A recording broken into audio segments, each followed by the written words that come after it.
9 different players. What's in store for the home crowd this year? Game 1 of 81 from the nation's capital on Masson HD.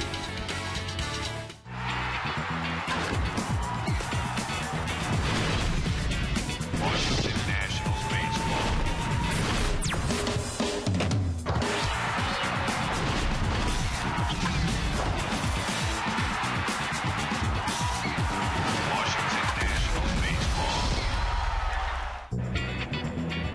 If there indeed is no place like home, we can't wait to see how the Nationals might play here at Nats Park. 4-2 road trip. The Reds are in.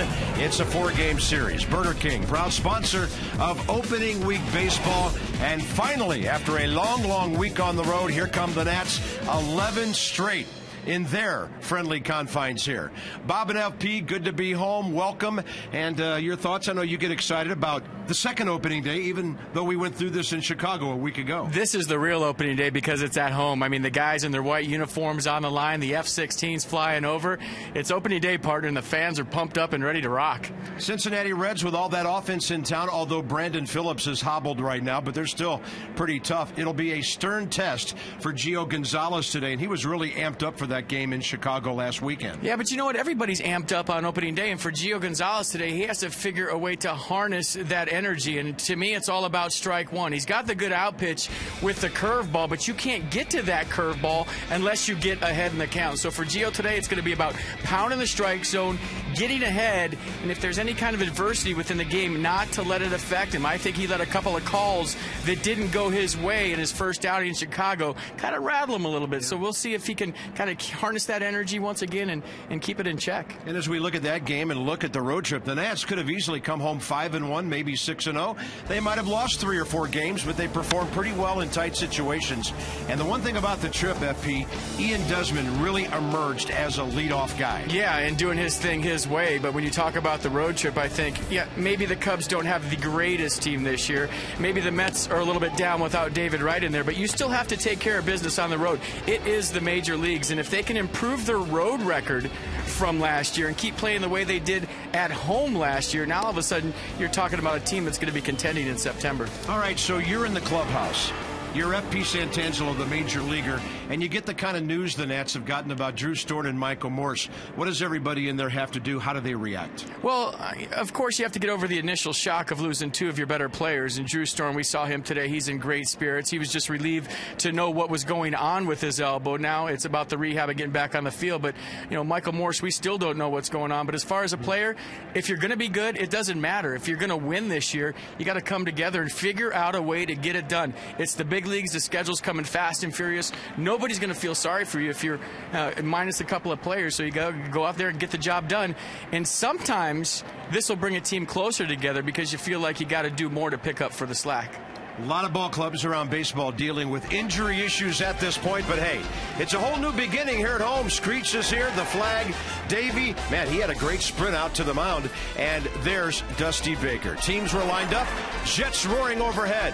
Nothing like our nation's capital on opening day.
Nationals baseball on Masson, brought to you by Jeep. Visit Jeep.com to learn more. By Burger King, the proud sponsor of opening week baseball. And by coal, the dominant source of our electricity. Clean coal, now's the time. Well, Gio, FP and I had a chance to talk after his outing in Chicago last weekend, and he was so jacked for that game, and we know he will be today, but he's got a game as a Nat under his belt, and hopefully he pitches deep into this one today. Visit Train.com for an independent Train comfort specialist dealer near you. Hard to stop a train. It's cool at the ballpark today. There's a breeze blowing. We may not make it up into the mid-60s, but hey, it's April. Delightful weather. For the most part, the sun is out. And here we go with the Cincinnati Reds and the Washington Nationals. Reds are hitting just .237. Couple of bats that aren't making a lot of noise, but Joey Votto, not one of them. He's hitting .333, MVP kind of guy. And it really revolves around him and a healthy Scott Rowland with Brandon Phillips in this lineup. Phillips has a bad left Achilles. Didn't play yesterday, out of there today, and we will wait for him with the weekend, but the Reds are concerned about cold weather and his Achilles. So here's Gio Gonzalez, second career start, no record against the Reds. Last time out, not how Gio Gonzalez planned it, just 3 2/3 innings, gave up 4 runs on 7 hits. He walked 3 and struck out 6. He had fastball, curveball change from Gonzalez. His first outing, that fastball averaged 93 miles an hour. So we'll keep an eye on Gio today and see how he fares, but I think strike one is the key. We talked about it in the open. If he can get strike one and get ahead of hitters, his curveball, Bob's more of a strikeout pitch. It's not a get-me-over curveball. He really likes to spin it up there hard, so it's more of his out pitch, and fastball command, getting ahead in the count, key for Gio today. Let's set the defense for the Nats behind Gio here on the opener. Nady, Bernardina, and Worth in the outfield. Desmond and Zimmerman on the left side. Espinoza and LaRoche on the right side, and Wilson Ramos gets the nods. Jason Worth's bat really came alive in New York. His batting average sitting at .273. Had a really nice series against the Mets. Another hit last night, so he had 6 base hits in those 3 games at Citi Field, including the 4-hit game in the middle of that series. 14-year veteran Mike Everett has the plate. Paul Schreiber, 15th year. The crew chief, Tim Welke, his 29th and 14th year for Laz Diaz. Veteran crew. Big crowd, a lot of folks still coming in out in center field, and here comes Drew Stubbs against Gio Gonzalez. There's that all-important first strike. We're underway at 1:08 Eastern Time. Drew Stubbs off to a 4 for 20 start. A leadoff guy who set a Reds record last year with 205 strikeouts, and he's leading off because they're without Brandon Phillips. A lot of talent, a lot of speed with this 27-year-old outfielder. A little bit low, 2-1.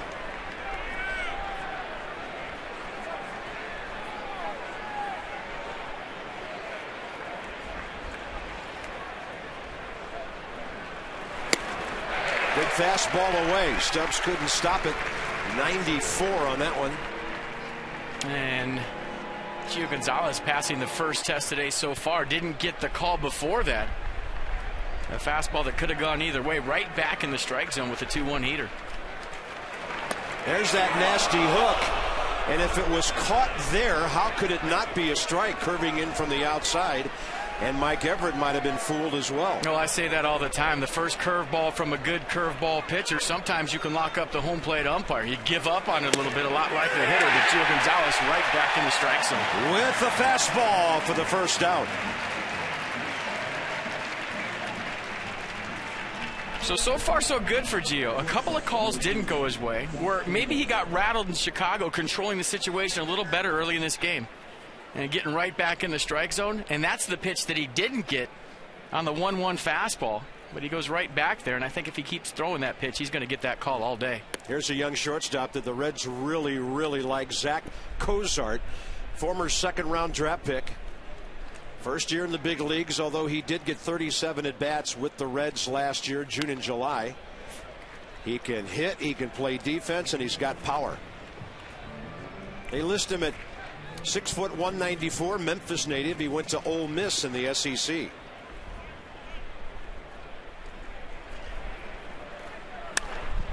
Out to Desmond. Ball hugging the ground. Easy play for him. 2 outs.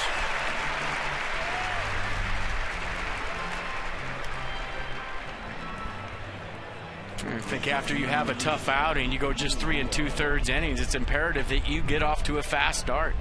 Get in that strike zone, get some quick outs, especially in front of the home fans for the very first time. And so far, so good here in the top of the first for Gio.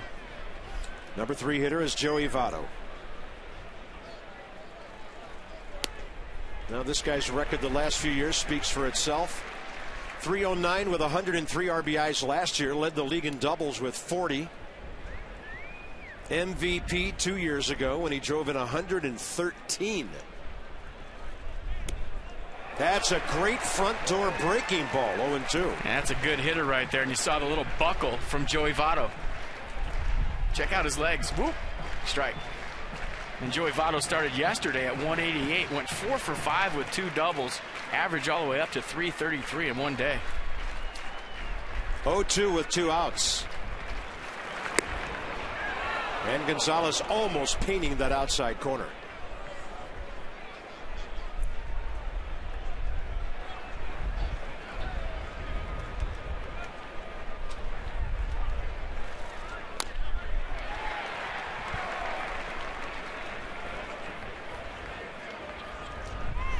Well, Joey Votto recently rewarded with a new contract. Brandon Phillips now just a couple days ago. The Reds have a pretty good nucleus here.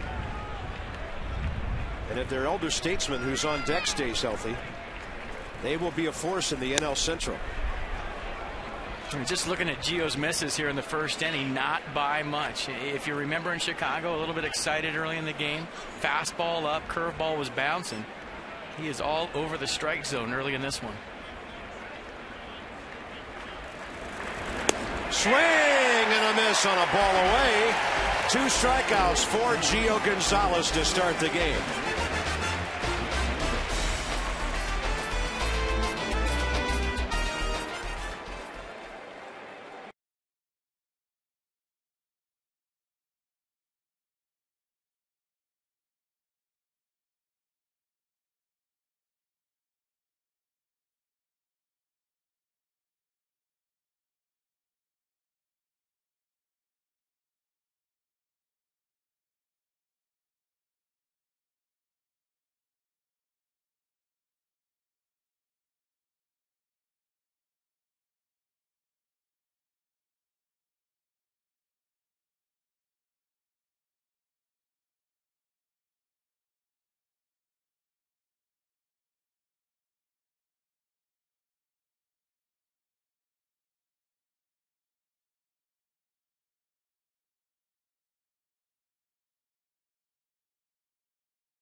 .254, 7th in the league in runs. They've hit 4 home runs so far. We invite you to see your authorized Dodge dealer. Experience a world of performance, design, and fuel efficiency. Schedule a test drive or go to Dodge.com and check out their powerful lineup. So there's Worth with that 6-hit series against the Mets. Batting average up to .273. Adam LaRoche is off to a great start. So is Ian Desmond. And Xavier Nady collected his share of hits in that New York series as well.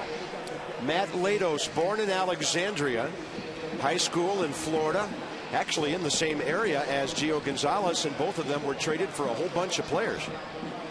He had his first outing. A lot like Gio Gonzalez, he tried to impress the home fans, didn't get the job done. Last time out He suffered an 8-3 setback against the Marlins. Pitched 4 2/3 innings of 7 hit ball, gave up 4 runs, struck out 4 and walked 2, 81 pitches. So the Nats will see a 2-seam fastball occasionally from Latos, more 4-seamers than 2-seamers, run up there in the low to mid 90s. A slider, a cutter, a curve, and a change to go with that. All right, be ready, folks. You know what Ian Desmond might have in mind. Always be in the room where the TV is for the first pitch of the game. In this case, hit out to center, and Stubbs cruising for it for the first out. Let's set the defense for the Reds today. Ludwig, Stubbs, and Bruce in the outfield. Cozart and Roland on the left side. Valdez and Votto on the right side. And Devin Mesoraco doing the catching. Yeah, he's their hot catching prospect who's now made it to the major leagues. There's the guy we talked about, 37 years of age 8 days ago, Scott Rowland. If he stays healthy, this will be quite a Cincinnati ball club offensively, and he's a Gold Glover at third base as well. There's Danny Espinosa. Danny is 4 for 19 with a homer, 2 RBIs. Little slow from the left side to get things going, 3 for 17.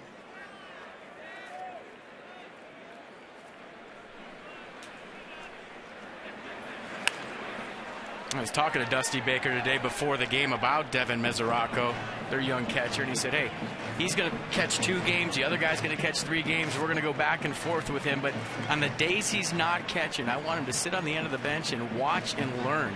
He said you can learn so much on a major league bench when you're not playing, so get after it for 2 days in a row, and then the other 3 days sit back, watch, and learn. Dusty Baker's 5th year, coming off a very disappointing 79 and 83 last year. Won the National League Central 2 years ago. Dusty in his 19th year now as a big league manager, and he's getting close to 1,500 wins. 1-2 to Danny Espinosa. Look at the off-speed pitch.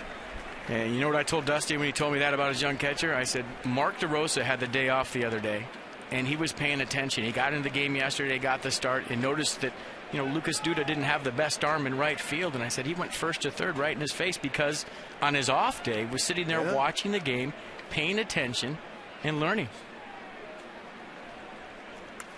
Danny fights one off, that ball coming in on his hands. There's a couple of things you could do when you're not playing. You can sit there and talk to your buddies, have fun, not pay attention to the game, or you can sit there and kind of manage along with the manager, pay attention to the game, so that when you do get the call, you got a good idea what to do. Maybe sit next to a veteran, pick his brain, ask him a lot of questions. Kind of like me sitting next to you every day. Yeah, who's picking who up here? I think it's good when it goes both ways. Well, the Nats were 8 games over 500 at home last year. A lot of those in dramatic fashion at the end of ball games. And their pitcher got him into the dugout real quickly. Gonzalez, the 1-2-3 first inning. And Danny's having a good battle here. He's already drawn 5 walks on the young season. And he works a 3-2 count here. He was telling me that, you know, last year the book on him with 2 strikes was to climb the ladder. He knows that's still the book on him with 2. And it's all he's been doing is lowering his sights a little bit, looking for the ball down in the zone with 2 strikes versus kind of, you know, up in the zone, a high strike, just looking for the ball low. 3-2 with the 1 out. Latos threw a strike, and Danny spoiled it. And he's drawn a couple of his walks by doing this with 2 strikes. Not always the case in his first full season last year. And with that guy behind you, anything you can do to get on base is really helpful to the ball club.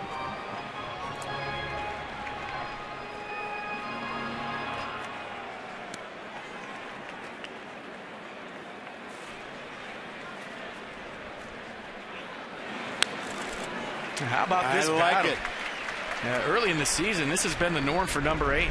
You know, last year he had a lot of 3-pitch seas, was trying to figure it out, but so far this year, tightening up the swing from the left side, getting the loop out of it, and being right direct and short to the baseball enables him to sit up there and battle a little bit longer, fight off some pitches.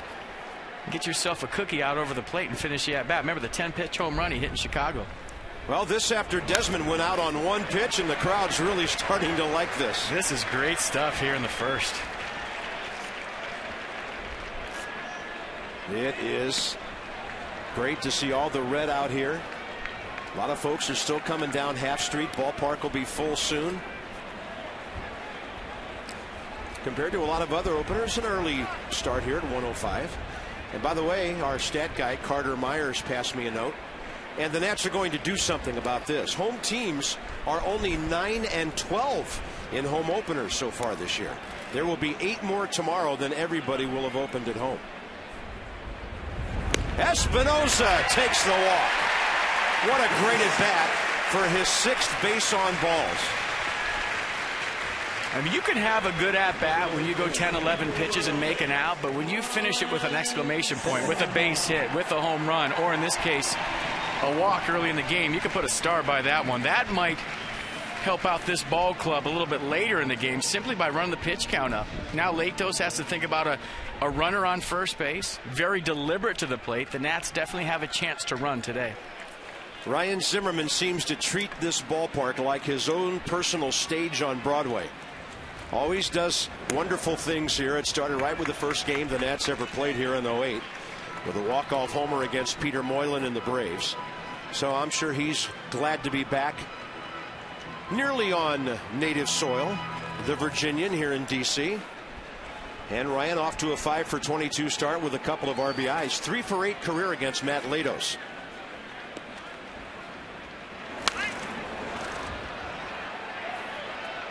Not too slow on that one. A 1.3 to the plate right there for Latos. Yeah, and you've had him pretty slow coming into this one, haven't you? Now, runner on second, he'll go 1-5, 1-6, 1-3, 1-4, occasional 1-5 with a runner on first base. And we described that in Chicago in the first series of the year. You know, anything 1-4 or above, it gives a good runner like Desmond, Espinosa, Bernardina a chance to steal a base.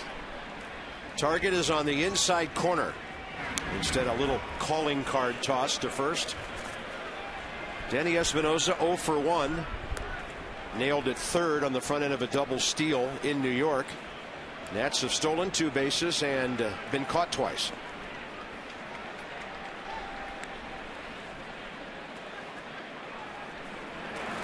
Zimmerman hits it hard to left. This ball will be caught by Ludwig. It looked great off the bat, kind of died when it got out there for the second out. You talked about this a couple of games ago. Not a lot of hits yet, but he's putting good swings on the ball. Yeah, and that's all you can do. You can't control what happens after the ball leaves the bat. But for Ryan Zimmerman so far in this season, that's a great shot, guys. Look at the head down on the baseball, the extension right there, staying through it. I'm just looking at the flags out there in the building past left field. Not quite blowing straight in, blowing across. And I think that ball was knocked down a little bit too. And yeah, Ryan Zimmerman's been the victim early in this season of some wind blowing in from left field. Here's Adam LaRoche hitting .333. LaRoche 1 of 8 with a home run career against Latos as they continue to be preoccupied with Danny Espinosa. Last year the Reds beat the Nats 4 out of 6 on the strength of a 3-game sweep in Cincinnati, and the Nats took the series here. All time as a Washington ball club, the Nats trail the Reds 26-20. And of course, Davey Johnson has a lot of Cincinnati in his background. A lot of guys came over to greet him, including their 39-year veteran Hall of Fame announcer, Marty Brenneman, who's down to our right. Davey had some great years in Cincinnati. Well, if we were playing the Dodgers and then the Orioles, we'd have it covered for the Davey Johnson reunion tour. Just played the Mets, now we're playing the Reds.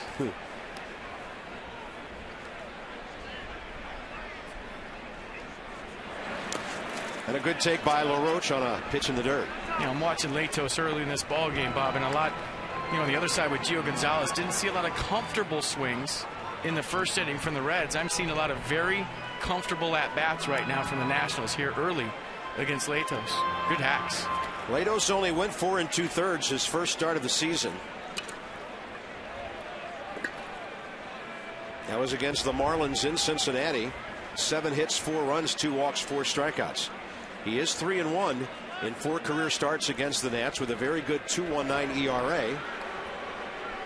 And of course, all of those were with San Diego, where he went 9-14 last year and 14-10 the year before that. I watched him pitch a couple of times his rookie season in San Diego, and there were a few outings where he was almost unhittable. Fastball in the upper 90s, nasty curveball to go with it.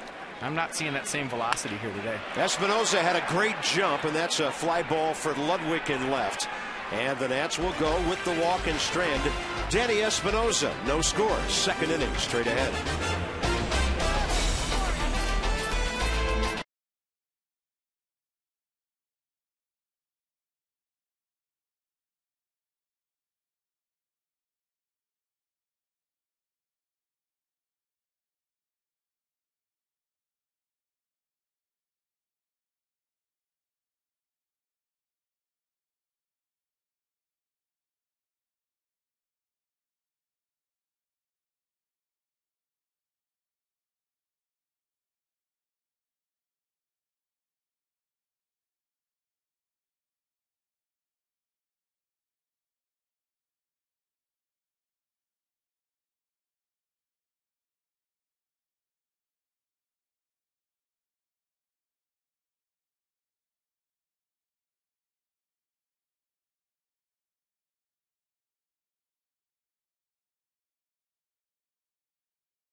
Any one of us deserve it. You know, these guys pitch great and they do a great job, you know, representing the Nationals.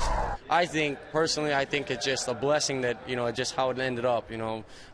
Me coming, being a new guy on this team, and all of a sudden getting the home opener, I think it's so a great way for the Nationals to open the doors for me. Well, if we could ever get Gio to talk on camera and open up to us, he'd be a lot of fun to be around. Yeah, he'll come out of his shell. Yeah. We can always go to him and be entertained, and hopefully today he'll do it between the lines.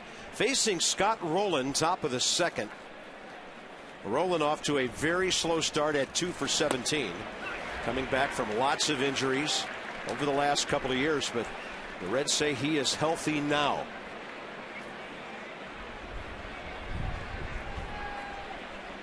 Scott Rowland, 284 career hitter with 303 home runs. More than 1,200 RBIs and 500 doubles. This is his 14th year. 4th in Cincinnati. 8 Gold Gloves, 7 All-Star games. Gonzalez trying to bust him under the hands, and he does for a strike. Like the way that Gio's moving that fastball around here early. And even though the radar gun says 93, that fastball looked like it had an extra gear right there. A little giddy up at the end. Rowland off the hands in right field. Jason Worth right there. 2 strikeouts, a grounder, an easy fly ball to start the game.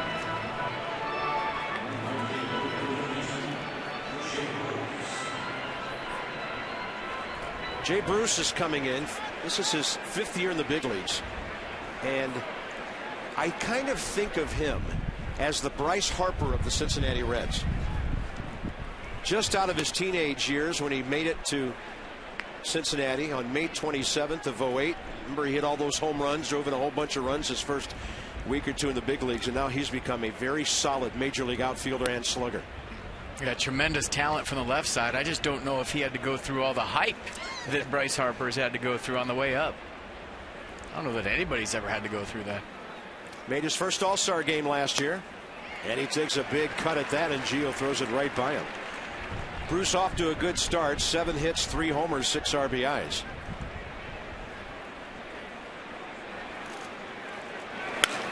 And he gets one right inside the third base bag. Xavier Nady over to get it. Just wants to keep that ball out of the corner. And for Jay Bruce, his 2nd double to go with those 3 home runs. Well, that's just a pretty swing right there from Jay Bruce. Anytime you see a left-hander going the other way, but when they go down the left field line, it's just pretty to watch. Beat a pretty good pitch too. Fastball away, hit the spot, and just dropping the head on it. Very simple swing, and he'll take that double any day. Here's one of the most potentially dangerous guys in the league, but he struggled the last year or so, Ryan Ludwig. And this is one of those trips right here where, hey, I forgot what sign we're using with a runner on second. Sometimes you get going so fast out there. You're in the dugout. You're ready to take the mound for the first pitch in the top of the first. And you forgot to go over what you're going to use with the runner on second with your catcher. So that changes inning by inning? It could if you think they got the signs, but you always start with something. And obviously, Gio right there forgot what they were using. So Wilson Ramos ran out there real quick and reminded him. Could be first sign after 2. It could be third sign. It could be last sign. And there's a number of different sequences you can use with a runner on second base.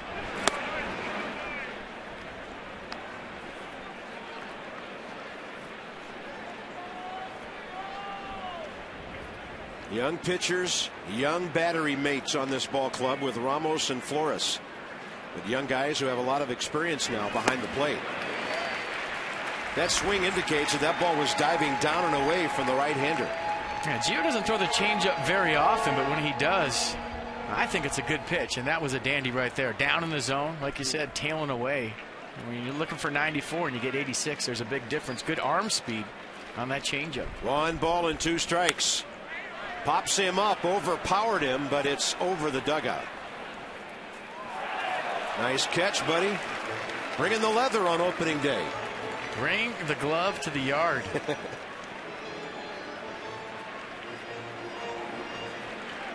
Ryan Ludwig is off to a 1-for-11 start. This guy was very feared when he was in St. Louis from 07 to the 2010 season. He struggled in San Diego and Pittsburgh, and now is that a strikeout or a foul tip? He's just going to walk away. He tipped it. No, he tipped it. Okay. Wait, he was walking away. I thought he was going to keep on going.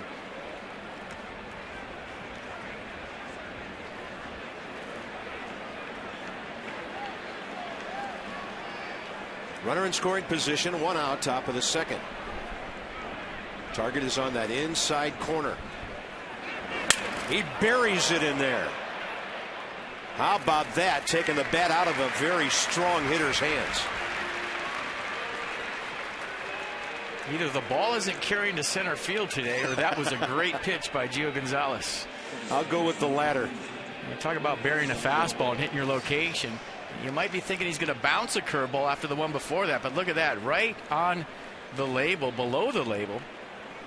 And that bat was destroyed. 15 pitches, first inning and second inning for Gio Gonzalez. And here's Wilson Valdez, who hit 249 for the Phillies in part-time action last year. Previous time in the big leagues with the White Sox in San Diego. Cincinnati is his 12th organization. 33-year-old infielder. That's a fair ball to Zimmerman from near the bag to the other bag. And another good inning for Gio Gonzalez. Jason Worth followed by Xavier Nady and Roger Bernardina scoreless early.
No score early. Kids having a great time at the ballpark, whether they're watching the game or not.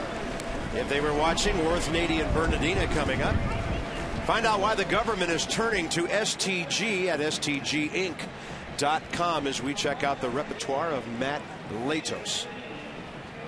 You talk about a 5-pitch guy. Changeup being the least amount of pitches he uses, 7%, but the slider's good. I remember the curveball with San Diego just being devastating. 12-6 curveball. Used to start it over the hitter's head, break it down in the zone for a strike, and that was off about a 97, 98 mile an hour fastball.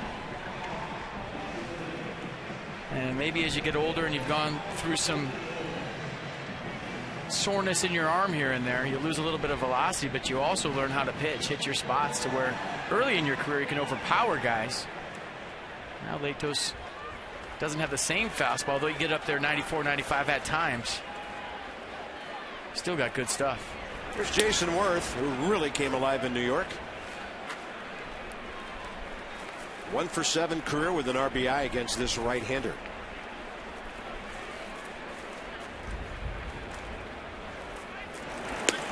And a fastball right to the outside corner.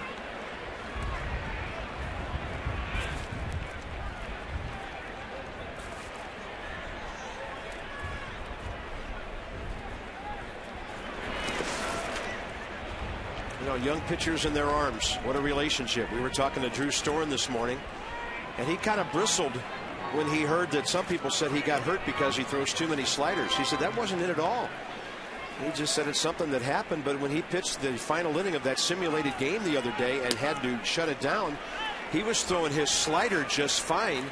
He said he really knew something was wrong with his elbow when he tried to get over the top of the sinker. Yeah, he said he felt it when he was throwing, and it hurt.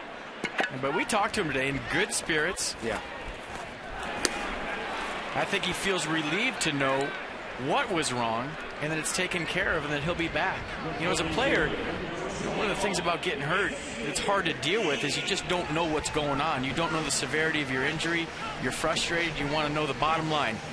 You know, when will I be back and is it bad? And I think with Drew Storn, those loose bodies in his arm started to kind of get into the tissue a little bit, and they caught it right at the right time before those loose bodies did serious damage to the tissue.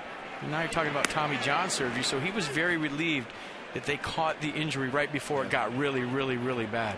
Surgery took about a half hour yesterday, and Drew, with his arm in a sling, feeling pretty good considering. Can't wait to see him back out there. Xavier Nady, 4 for 15. And all 4 of those hits in New York, 2 of them last night. It all started for him with a pinch hit single on Monday evening.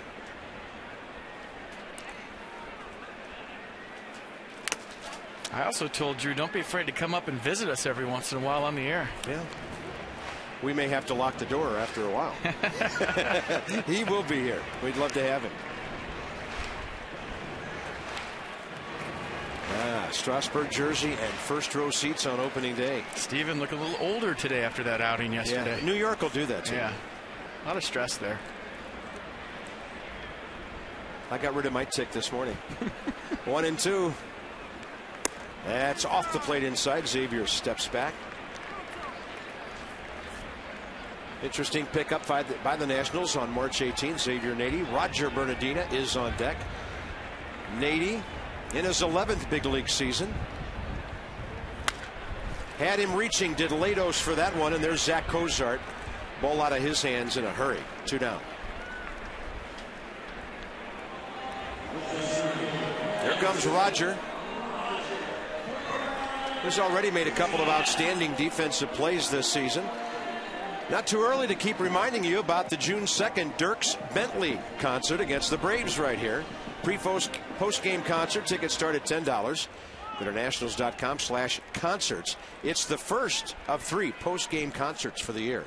You must have a ticket to the ball game to rock out with some great country western music afterwards. Here's Roger Bernardina off to a 3 for 20 start.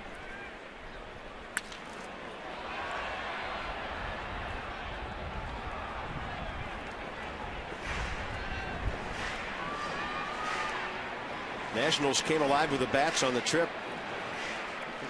It's at 4 times they had double-digit hits. 254 batting average as a team, the 4th best in the National League coming into this one. Curveball's been nice from Latos early in this game. 12-6 curveball, sharp break at the end. Had a couple ground ball outs with it.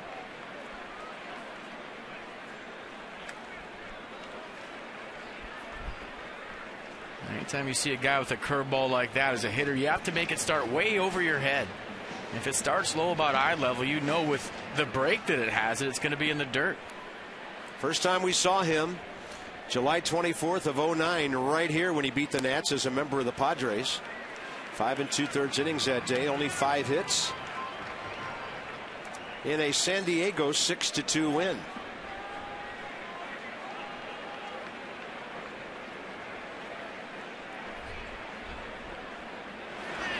Bernardino with a good take and another long count, 3-2. The Nats took Latos through 18 pitches in the first inning. He has a chance for a quick frame here. A 1-2-3, although Washington's made him throw 16 more pitches. This ball club seems to really make guys work. Bernardino hits that ball well to center. Drew Stubbs going back with that great speed of his. And back to grab it about 390 feet away. Hey, folks, you hungry? How about a Strasburger here at Nationals Park? It feeds the family.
Park here in the home opener. It's scoreless in the top of the 3rd.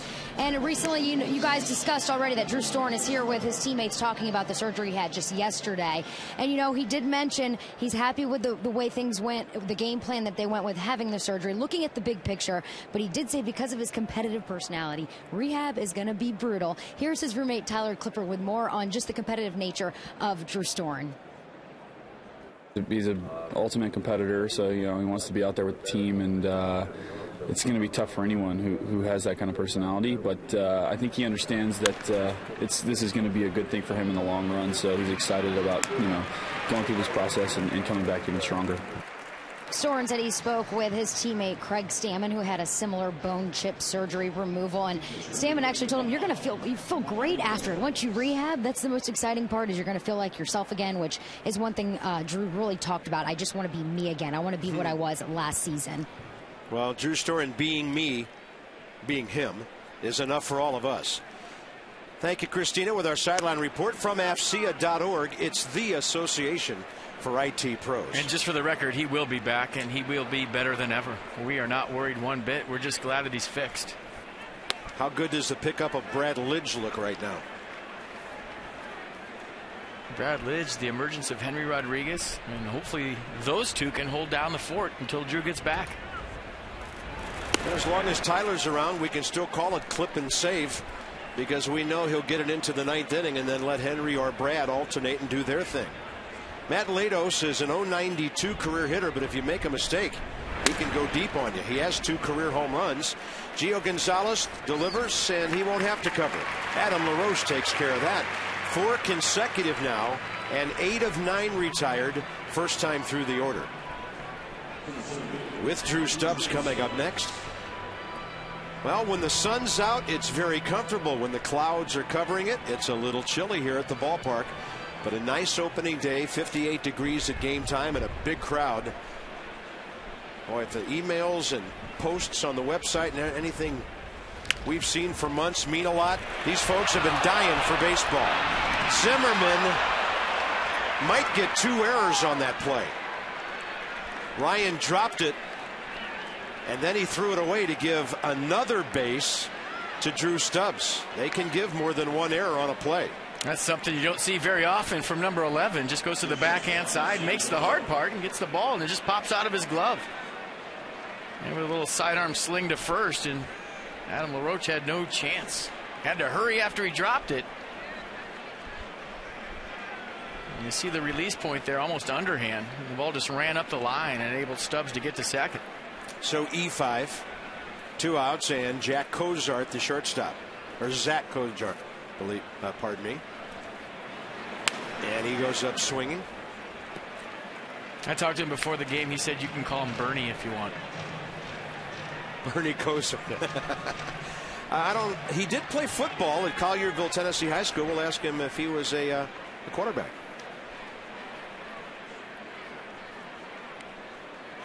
That's Matt Cain's neighborhood, East Memphis out there, Collierville. That's a metropolitan area that has produced a whole bunch of major leaguers recently. And Matt Cain can buy the whole neighborhood right now after that contract he just signed. And this is where Gio Gonzalez being a good teammate comes into play. Yeah, obviously you don't want the run to score here with 2 outs, but if I know Gio like I think I do, he's thinking about picking up Ryan Zimmerman right now and getting this last out. Now you think about that. I've had teammates before, pitchers, that you make an error behind them, they look at you and they say, don't worry, I got you right here. And then that takes you off the hook for not making the play. Good teams do that. They pick each other up.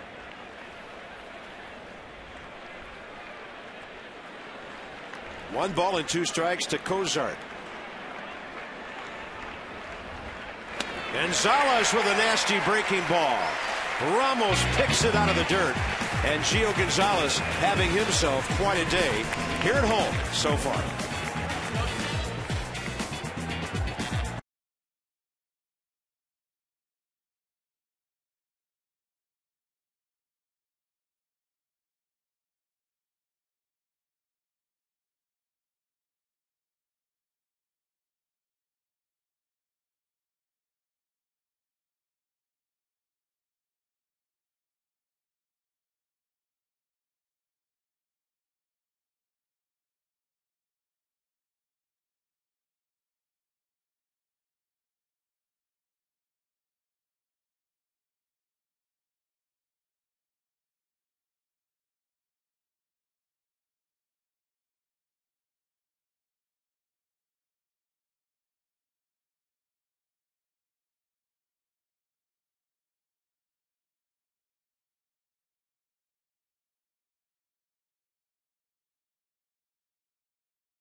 Two fewer students somewhere today in one of our area schools.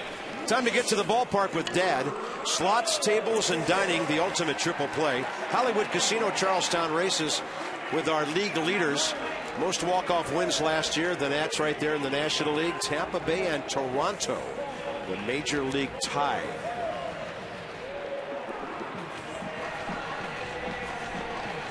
Aerosmith would be very proud. Walk this way. All right, bottom 3. Ramos, Gonzalez, Desmond. Some ballparks actually play that song when guys walk. I like it. It beats Walk Like an Egyptian in some ballparks. That's straight minor league if you play that song. Yeah, that's like low A ball. There. Walk Like a Man. I like that, especially with Jersey Boys, so popular now. All right, back to baseball. Wilson Ramos will reach and miss one outside. 1 ball and 1 strike. Ramos hitting .286, 4 for 14. Loves to hit in this ballpark. I walked by him today around the cage and he was all smiles, happy to be home. I said, you got a shot in the red seats in you today? Yeah, you called him Red Seats Ramos when he went out there again against the Red Sox. Gio Gonzalez still hunting that first major league hit. He put a good swing on his first at bat in Chicago. How about that? Talking about how he can't hit and can't swing, and he hit a bullet to right center field, and I had no idea why Marlon Byrd was playing him so deep. Yeah, with the wind blowing in. Yeah, he's playing him like a normal hitter, so obviously Marlon Byrd knew something that not even Gio knew. 2-2 pitch. Ramos waits for it and really hits it hard, but foul the other way. Well, that's pretty right there with 2 strikes. Just stayed back on that big Latos curveball right there, let it get deep. That is textbook how to hit a curveball. Although it's foul. Now watch this. Watch him wait. The hands are back. That's just perfect. Let the ball get deep, go the other way and off speed. He'll take that one up and in. You know, hitting coaches get blamed when a lot of things go wrong. We need to give Rick Eckstein some praise right now for the way this ball club has come out and handled some really professional at-bats the first week of the season. Yeah, a lot of adjustments. We've seen a lot of growth in some hitters from last year to this year, albeit it's early. And Rick will never want any credit, but so far so good. Scott Rowland, 8 Gold Gloves worth over there at third base, and he scoops and fires for the out. So Gio will be swinging away here in a moment. We invite you to ignite your natitude with 5-game flex plans. Pick 4 games. Get a 5th one free. They all start at just $60. Nationals.com/flex for all your ticket information. So Gio 0 for 1 with a sacrifice in his first start in Chicago.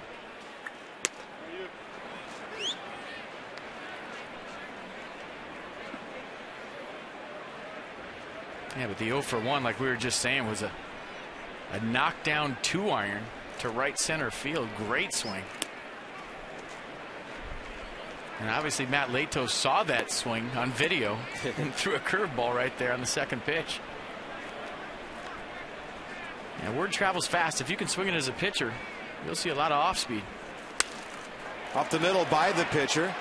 Nats could only hope that thing would maybe hit the bag on the way by, but it didn't. And Zach Cozart takes care on a straight 6-3. There is absolutely nothing wrong with Gio Gonzalez's swing. No, not at all. For a guy that played the American League his whole career, a couple interleague games here and there, just had a spring training to work on the hack. I'm impressed. See, I think he's been setting us up. He spent all spring telling us how bad he was. He's just waiting to drop a couple in so he can look at us and say, gotcha. Yeah, and to take it to the next level, he wanted us to talk about how bad his swing was so that other teams would hear it and just throw fastballs right down the middle. That guy's smart. I like how he thinks. You guys from Miami. Top of the order now, Ian Desmond. That was the second pitch he's seen today, and he's gone swinging at both of them. Fly to center to start the bottom of the first. So the first time through the batting order, Reds 1 hit, Nationals none. Espinosa's walked, the only base runner. And a good take on a breaking ball by Ian. And that's a slider from Latos. It's a little bit shorter, a little bit tighter than his curveball. He likes to start it on the outer half, run it away to righties. And the curveball is more of a 12-6 curveball that goes down hard late. And that's the curveball right there at 80. Big series got underway at Detroit, Tampa Bay, and the Tigers. Actually, they've been playing for a couple of days. I think this is the finale. Carlos Pena, home run, 1-0 Rays. Those ball clubs are both 4-1 to lead their divisions in the American League. Not a lot of day baseball today.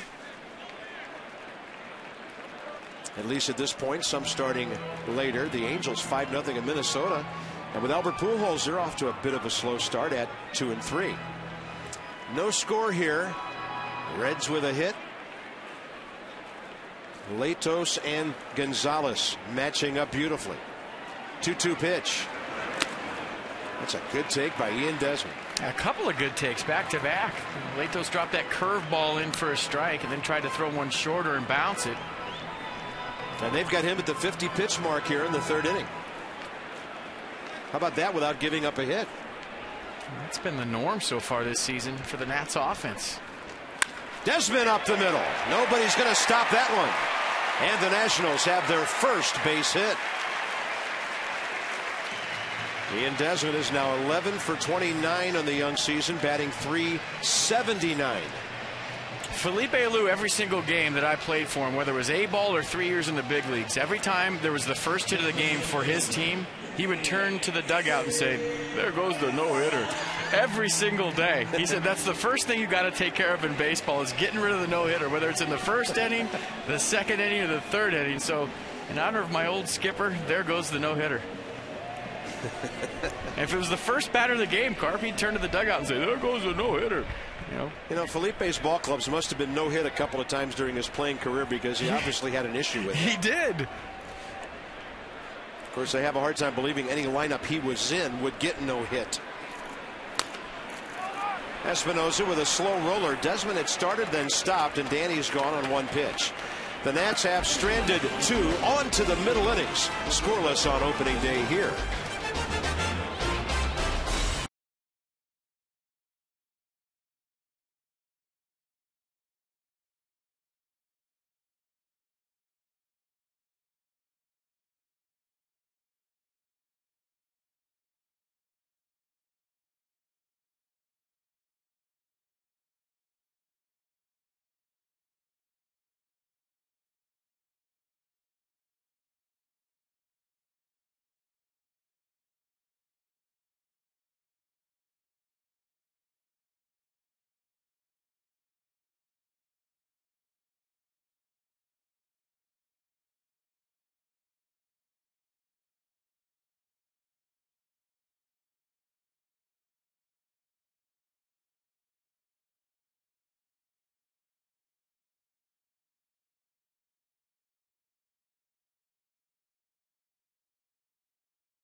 Gio Gonzalez, Matt Latos, absolutely dealing so far in this game. And let's check out Gio Gonzalez.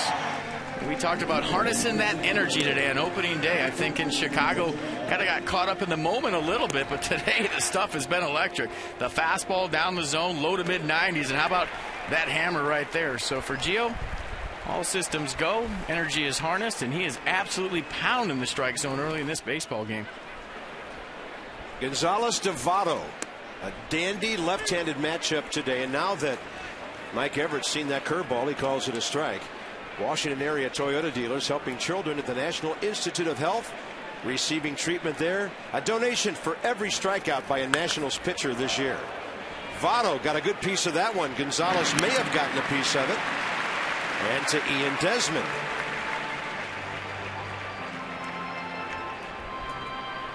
Gio always talking out there, always picking up his teammates. You saw right there, way to go, Desi.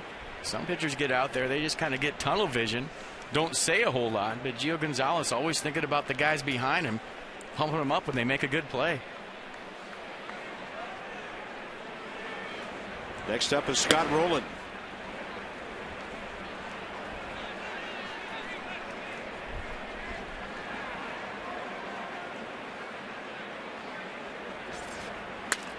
That's off the end of the bat to the second baseman, Danny Espinosa. 2 quick outs.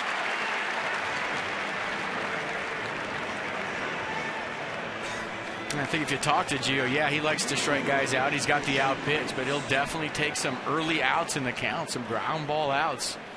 That'll allow him to get deeper into the game, especially after just going 3 2/3 his first outing. Probably a lot of gas in that tank today. Yeah, for Gio. 14 pitch average the first 3 innings. And he gets a strike to Jay Bruce, who took one right down the left field line first time and doubled just inside the bag at third. Gio works from the very third base end of that pitching rubber. Same place that Johan Santana was standing yesterday for the Mets. And I always liken it to when you're on a tee box and you get to one side of the tee box and it opens up the other side of the fairway. Same thing for a pitcher. You get on that side of the mound, it opens up the other side of the plate. 1 ball and 2 strikes.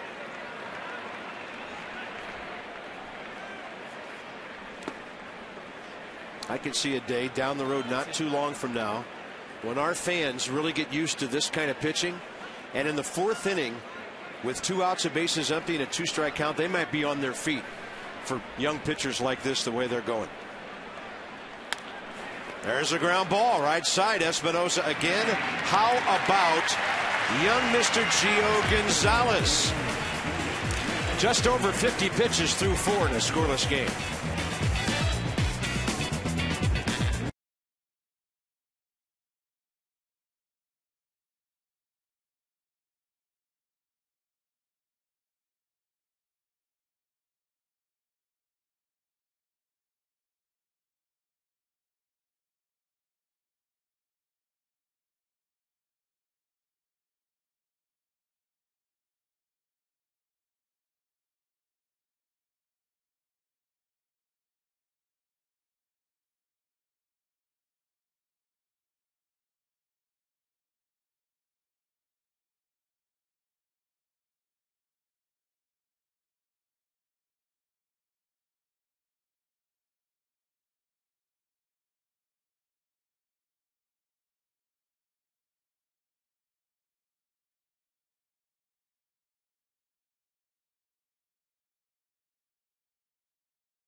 A half inning ago, they showed video on the board.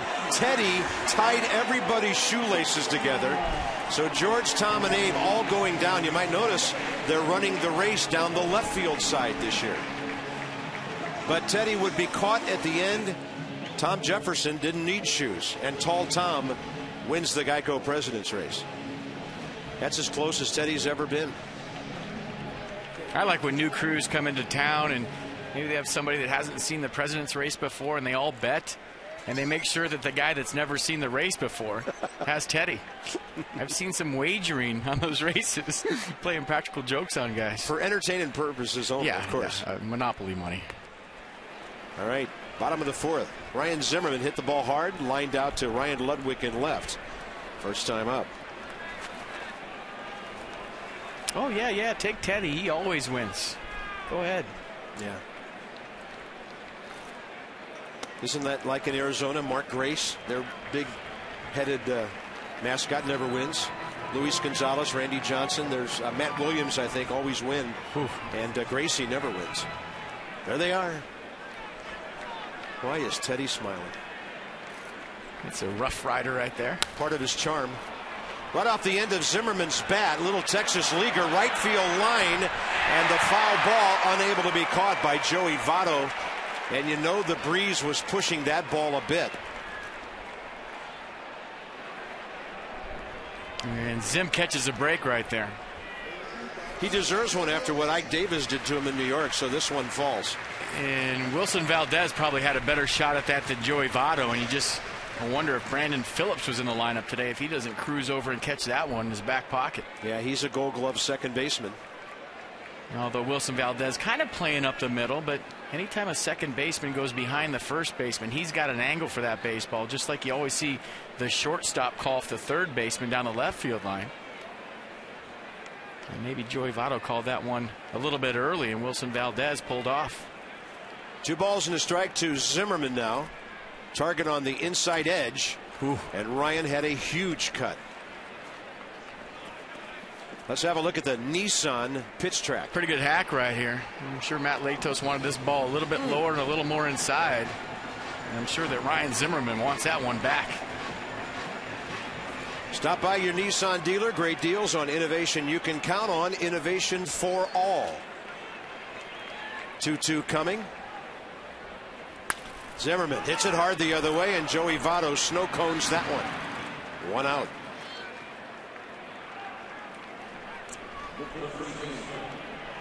Yeah, we've seen this a lot in baseball lately. I remember Albert Pujols doing it in St. Louis last year. Look how far off the line Joey Votto is playing. And if you play Zimmerman straight up, and that's a hit right between first base and second base. That's where the hole is. But Votto playing way off the line on Zimmerman turns into a routine out. Joey Votto won his first Gold Glove last year.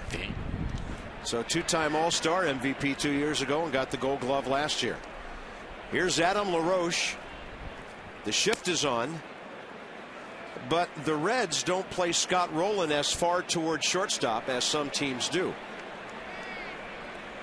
Well, they probably watched the video of Adam LaRoche so far this season, spraying the ball all over the campsite. He pulling the ball to right field, hitting line drives to left, ground balls up the middle.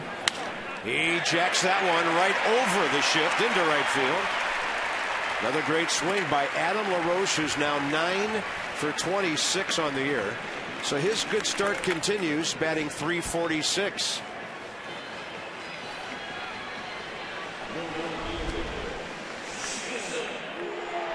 So you did the pregame interview with LaRoche the other day. You were very worried about the game he was going to have, because a lot of people don't realize baseball players are superstitious. When you're going good, you don't want to talk about it. But apparently you told me off the air today, after his third strikeout, he said he was thinking about you in the pregame interview. I thanked him for getting that double in his fourth at bat on Tuesday night. I said, you know, that would have been very damaging to our relationship. And you know how low-key Adam is. He just looked at me and said, I thought about you after I was 0 for 3 with 3 punch-outs. So I was very glad to see that gapper to left center, and I thanked him personally. And what we'll find out the rest of the season is if he's okay with a 1 for 4 and a double and 3 strikeouts. Because if he is, he'll talk to you again. Yeah, and if he's not, you're done. I don't like my chances. I'll take a 1 for 4 with 3 strikeouts. I'll bring him a sleeve of golf balls. That'll get him talking. He's an avid golfer. I don't know, maybe it'll take a dozen. And that's a loan away from Worth. Struck out swinging first time up. That's the only strikeout, by the way, by Matt Latos. And the Nats are really, again, we bring up this point, making him work. He has registered 10 outs in this game, 1 out in the 4th inning, and having given up only 2 hits, he's thrown 61 pitches.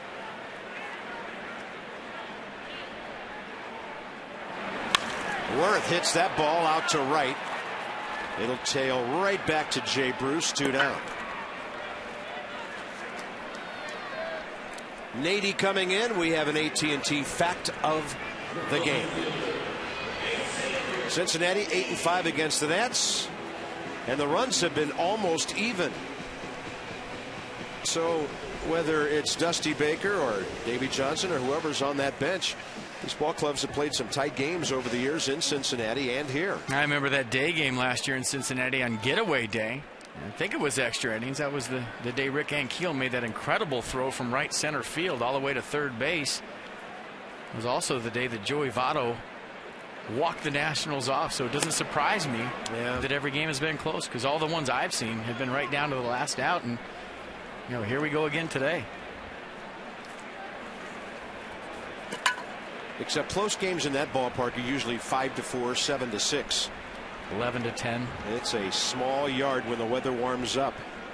Xavier Nady taking a big cut. Xavier hit the ball to short first time. And Bob, I'm seeing some things from Latos right now. He has been so good so early in this game, but when you talk about pitch count and guys working and getting him fatigued out there, the last couple of fastballs have been up in the strike zone. So while fans might be saying, well, what good is it to make him work if they only have 2 hits and no runs? You know, you reap the benefits of that hard work later in the baseball game. Right. When a guy gets tired and sometimes his stuff becomes a little bit less crisp and his fastball gets up in the zone, and that's when you do the damage.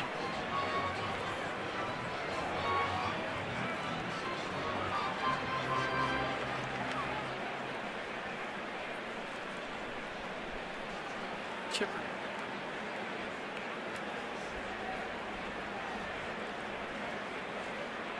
1 ball and 2 strikes to Nady.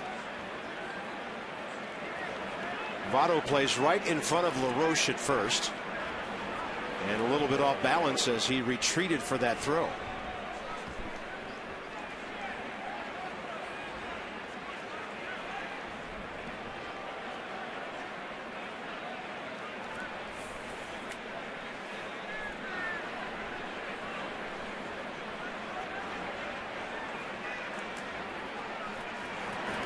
Nady IDs the breaking ball this time and lays off 2-2 and another long count. Roger Bernardina is next. The Nats have 2 hits. Desmond's 2-out single up the middle last inning. And LaRoche 1-out clean drive to right this inning.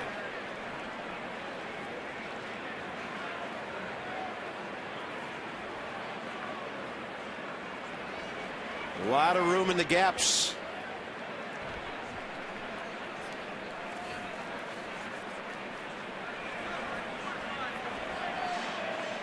Lado's taking a long time here. Nady stays in.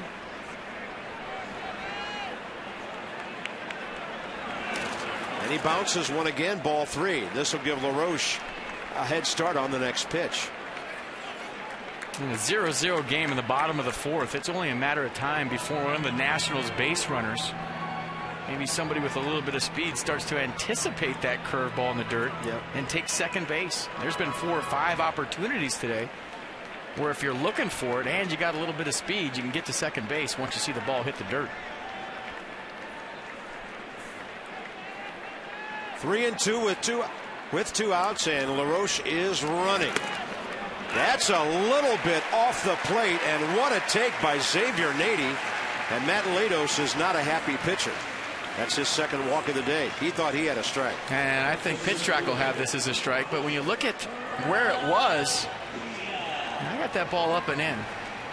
Mesoraco did a nice job of trying to pull it back in the strike zone, but I say this all the time. The Pitch Track will tell you literally if it was a ball or a strike, but a lot of getting a call is how you present the pitch as a catcher. Big spot for Roger Bernardina.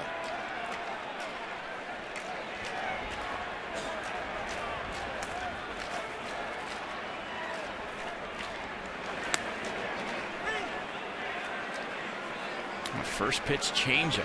Yeah. Even right-handers, when they face Roger, they get ahead. They'll start dropping some breaking balls right into the dirt on him. It may behoove Bernardina not to let this get to 2 strikes. Hit the ball hard his first time up, deep center field. Stubbs made a nice play. Rogers choked up some on that bat. And that's a really good take on a close pitch, 1-1.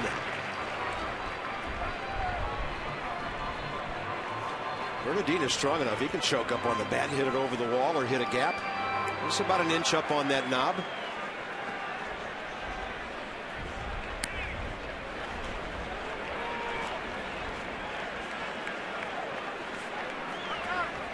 And I like that. I think it helps you to control the barrel a little bit better. Great shot, guys. And Bernardina choking up on the bat. If you ever pick up one of Roger Bernardina's bats, they're very top heavy. A lot of weight at the end of the bat. So by choking up, it helps you to control the barrel better through the strike zone. Bernardina drives it the other way, and that is unlucky. Right at Ryan Ludwig. Nats have had some good hacks today. On to the 5th inning and still scoreless.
Stephen Strasburg's performance yesterday in New York. And it started out a little bit rocky. Didn't get some calls early in the game, but refocused, found the strike zone, definitely hit a stride second or third inning. I thought Steve McCatty did a nice job of calming down his young right-hander yesterday. He started to get all the calls from Larry Vanover. Maybe a few favors here and there, but yesterday was good. He's good. We know that. But what about the Strasburger? I care about that a little bit more at this point. I mean, that could feed a small village right there. That is awesome. And we would like one up here in the booth as soon as possible. How about that? Let's go. And Steven got the W yesterday. And Strasburg now 7-4 career in 19 starts. That was dominant. And Gio trying to go him one better here. One hit through 4 and only 51 pitches. I mean, if he starts eating that hamburger that's named after him, by the time he's 30, he's going to weigh about 400 pounds on the mound. Yeah, we'll have to call him SS Steven Strasburg. He'll be as big as a boat. And I don't think that's going to happen. No. The one thing that I didn't know about Steven Strasburg, saw him with his shirt off the other day in the clubhouse, and he is some kind of chiseled. And I didn't know that. He's in shape. You know that he worked hard to get back from the surgery. But talk about a guy that's absolutely ripped and shredded, and I think has a desire to be one of the greats in the game.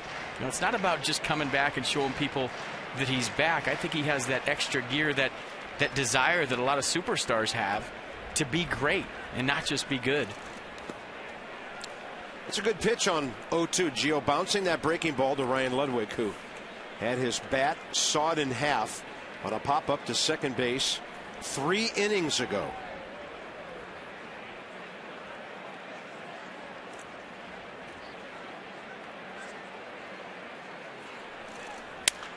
Ludwig, and look at Zimmerman to his left with a wonderful reaction play.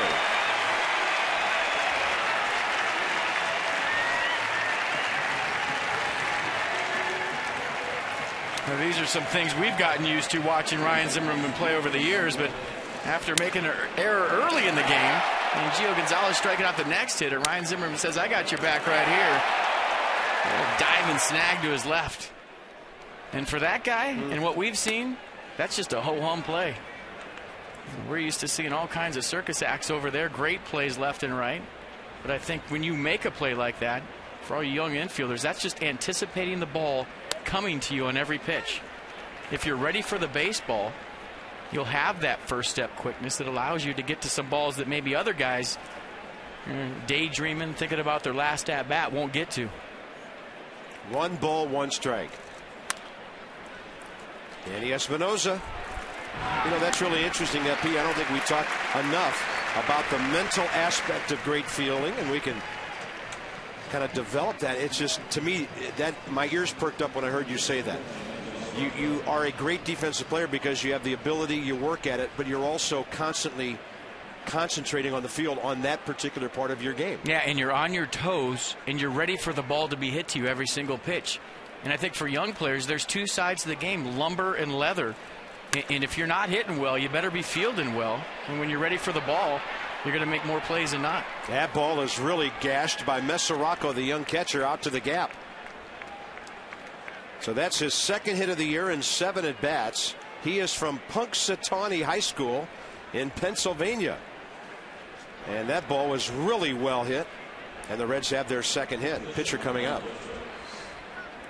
When he stuck his head out of the ground in spring training, they told him there'd be 6 more months of baseball if he's from Punxsutawney, and that was a good swing. That's where he's from. His nickname would be Phil if I was his teammate. Yeah.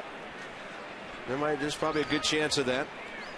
Rated the best defensive catcher in the International League and an All-Star last year. That was a pretty good swing. Very impressive.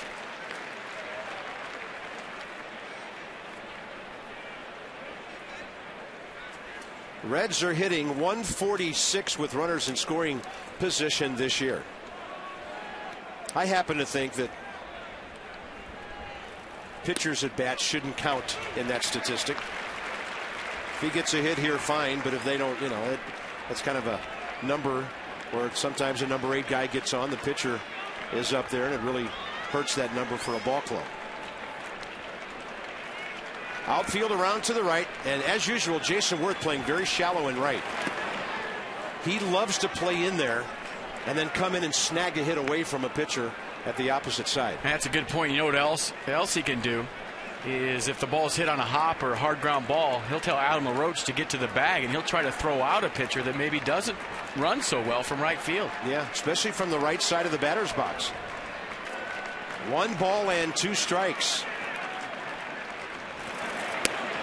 That got him. Breaking ball. I'm sure Matt Latos is saying that's okay. Give me that call. 5 shutout innings on 2 hits by Gio Gonzalez.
Nationals baseball on Masson, brought to you by AT&T. The nation's largest 4G network, AT&T. Rethink possible. And by Burger King, the proud sponsor of opening week baseball. Pennsylvania Avenue right down to the Capitol building. Hey, wherever you go, whether here it's DC or wherever you are around the country, take the Nats with you on MLB.tv. Every out-of-market game live online. Your favorite device, HD quality. Visit nationals.com to get more details and to order MLB.tv. Baseball everywhere. Gio Gonzalez doing his job and then some. Matt Latos, 71 pitches and 43 strikes through 4 innings. Gio's at 64 over 43 through 5 innings. So let's see if Wilson Ramos can get aboard here, and then Gio Gonzalez can show us what a good bunter he is. I just happened to walk into the ballpark with him this morning. He said he was excited, but he said, I'm very much under control and looking forward to this one today. All the butterflies went away last Saturday in Chicago. I told him yesterday on the plane, told him in the clubhouse today, you are going to deal tomorrow. Just all smiles when you say stuff like that. Ramos bounced out to Roland at third, first time up. Wilson on the season, 4 for 15.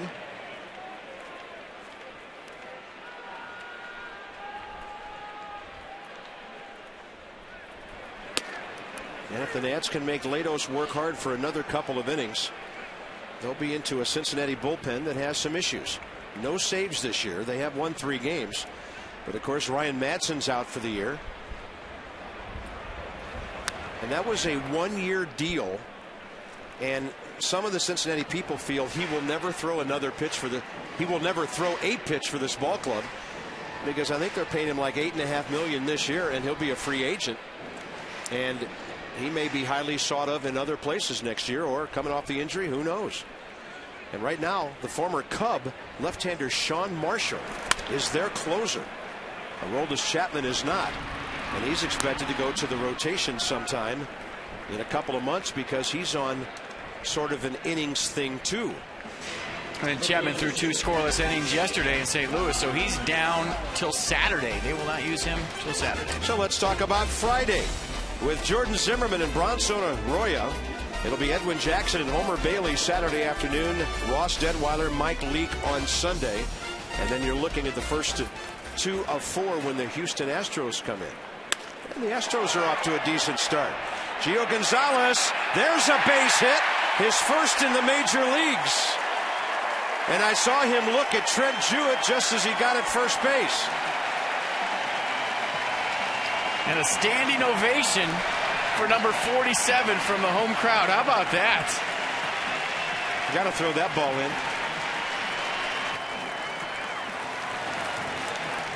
And that is his first major league hit, and that's a ball that he'll put on his mantle the rest of his life. How about that?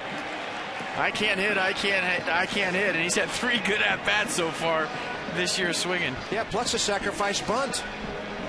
Just a good athlete. It didn't surprise us. You see the swing right there? Kind of flew open a little bit, got it off the end of the bat. But a perfectly placed Look at that. line drive to left. I love to see guys having fun playing the game. That's a great shot, guys. Our fans are going to fall in love with this guy. Absolutely. What's not to love? Celebrating his first knock before he got to first base. Yeah, now don't get picked off. Here's Ian Desmond. That's some of the most fun stuff you'll ever see at this level. Let's check this out one more time. We got to see this again. Hits dropping. I'm going to say, I told you guys. Look at the reaction right there. Good stuff. That'll be a line drive by the time it finds his mantle. Ian Desmond 1 for 2 today. He's getting some good swings. 0-2 now. So the Nats have 3 hits. The Reds have 2 in a scoreless game here. You know, there's different approaches to the game. You know, there's guys that have game faces on and they're all business, and that's fine. It's whatever works for you. But it's just so refreshing to see a guy that's having fun doing what he loves. I mean, he's got the contract. He's getting paid now. There's no worries about that. So, you know, the game almost becomes like American Legion baseball after that. It's all about just being competitive and winning and helping your teammates. Because when you have security of a long-term deal, really, what is there to worry about? What is there to be upset about? And you should be all smiles at the ballpark. Yeah. I mean, it goes back to when you were a kid, right? For Gio Gonzalez, when he plays baseball, it's almost like he's playing a little league game. And I mean that as a compliment. He's out there having fun, blowing bubbles, thinking about ice cream after the game. I mean, what worries could that guy possibly have right now? It's good stuff. I just hope he didn't challenge Joey Votto to a hitting contest. He's one of the great hitters in the whole game, standing right next to him. And Joey saying, hey, nice swing. And Gio saying, yeah. It's a great feeling, isn't it? A couple of years, I'll be as good as you. No, he won't. No balls and 2 strikes to Desmond, and Ian's waging a good 0-2 battle here.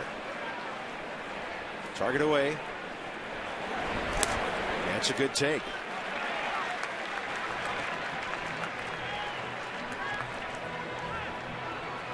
Danny Espinosa next here, bottom of the 5th. Somebody's going to stop hitting line drives right at outfielders here soon. Nationals have had some really good swings today, and they've been unlucky.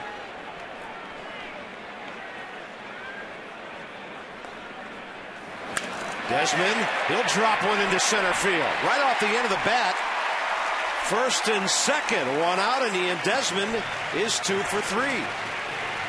You keep putting good at-bats back to back to back, something good's going to happen. I mean, you can't be having these 11-pitch walks and lining out and getting base hits without reaping some benefit somewhere in this baseball game. And you look at the swing from Desmond right here.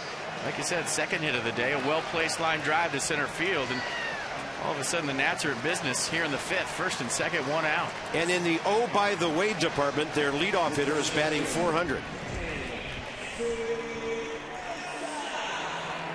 Desmond came into this game with an on-base percentage of .414. So that thing's going up as well. And now a big spot for Danny Espinosa. Well, his on-base percentage and his average are always going to be joined at the hip. Whatever he hits is going to be pretty close. Yeah, well, his on-base percentage for sure. Doesn't walk a whole lot.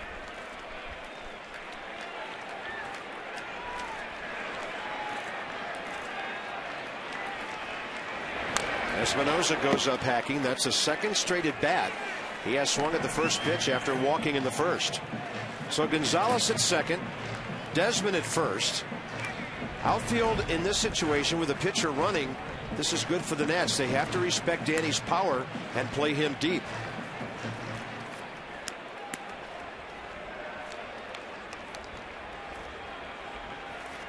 The guy on deck has hit the ball hard twice, too. Yep.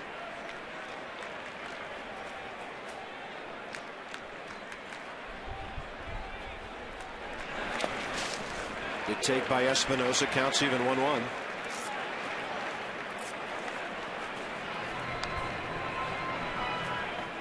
I'm impressed with young Devin Mesoraco. Yeah, good swing, good mechanics back there.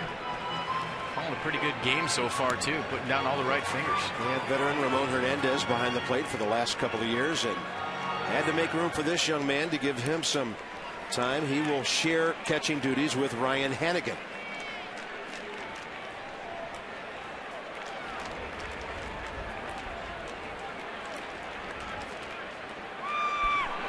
Espinosa takes a high fastball in the zone, 1-2. Let's have a look at it on the Nissan pitch track. I took a little off this, 84 miles an hour up in the zone. And pitch track says it just caught the top of the strike zone. Yeah, so he pulled the string on him a bit. High changeup's not a good idea. 2 in a row. No. And I'm interested to see how Gio Gonzalez runs the bases. You know, if you're an athlete, you put the bat on the ball, that's one thing. But when you haven't run the bases very often in your career, how do you read a line drive if it's going to drop or not? What do you do on the bases after you get there? Espinosa takes a fastball that just misses. Latos, after that changeup, tried to paint 10 miles an hour quicker. Ryan Zimmerman's about ready to go on a tear, I think. He's going to have some 3-fers and some 2-fers the way he's been hitting the ball. You'd love to see him up here with men on base. And Espinosa's at bat will determine what the situation will be. 2-2. Time given.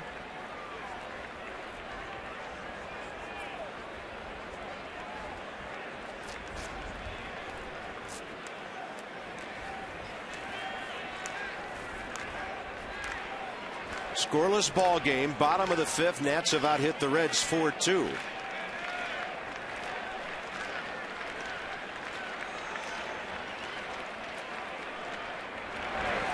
Outside, full count. Mr. Patience, number 8.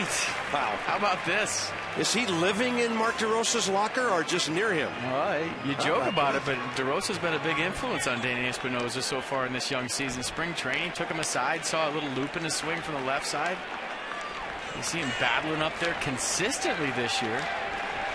It's just 6 games, but he looks so much more relaxed, so much more confident. 3-2 with 1 out. Espinosa takes ball 4. His second walk of the day, 7th of the year, and they're loaded for Zimmerman. Just another good at-bat from Danny Espinosa. I mean, he's a different guy. This is really good stuff from a number 2 hitter. Well, he's got a game plan. He's looking for the ball down in the zone. Anything waist high or above, he's spitting on it. He's lowered his sights. And that was a good take. That pitch looked like a strike for about 56, 57 feet. Just dropped out of the zone at the very end. When we talk about a good take, your all systems go 3-2. You're thinking about putting your team ahead 1-0 with a base hit. And that takes a lot of discipline and a lot of patience and a good eye to lay off that pitch from Latos. Counting yesterday's game, the Nationals have now worked their way in a game and a half to 13 walks. 3 here today against a quality pitcher. Bo Porter is going to give a big-time tutorial here to Gio Gonzalez because he's a crucial man there at third base with 1 out. You know what he just said to him? You're almost there. Let's see that one pitch to Espinosa one more time. The last pitch, excuse me.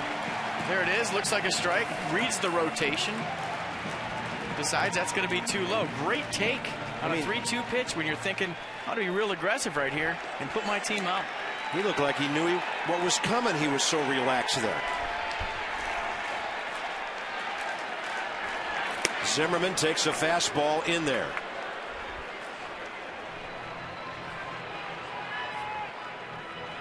Ryan just gashed the ball hard to left field. First time up, caught by Ludwig. Bounce it to Votto second time. 2 RBIs, got him to 500 for his career. He collected those in New York. Time to start working on the next 500.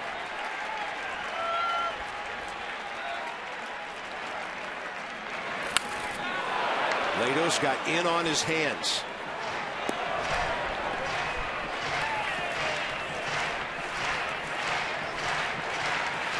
Here's our base running bunch. It all started with a pitcher singling with one out. Desmond up the middle, and then Espinosa the walk. And oh yeah, by the way, Desmond and Espinosa on base 4 times again today. They have been setting the table for the big boys.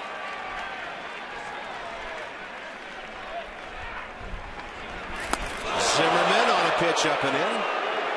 It's a good 0-2 pitch. Yep. You know, maybe you don't want it around the opponent's head, but too many times I think pitchers just waste that 0-2 pitch. They're scared to give up a hit in an 0-2 count. But if you're going to throw an 0-2 pitch, make it have a purpose. I said this about Ross Detweiler the other night. He moves some feet with an 0-2 pitch. Sets up a lot of other things. That pitch makes me very aware as a base runner that there might be a breaking ball low and away. How about as a hitter? It's the same. Just off the plate, 2-2. And Latos' body language kind of indicating he's not real happy with the strike zone. Sam LaCour is throwing. They also have another guy absent from the bullpen with a good arm, and that's Nick Massick.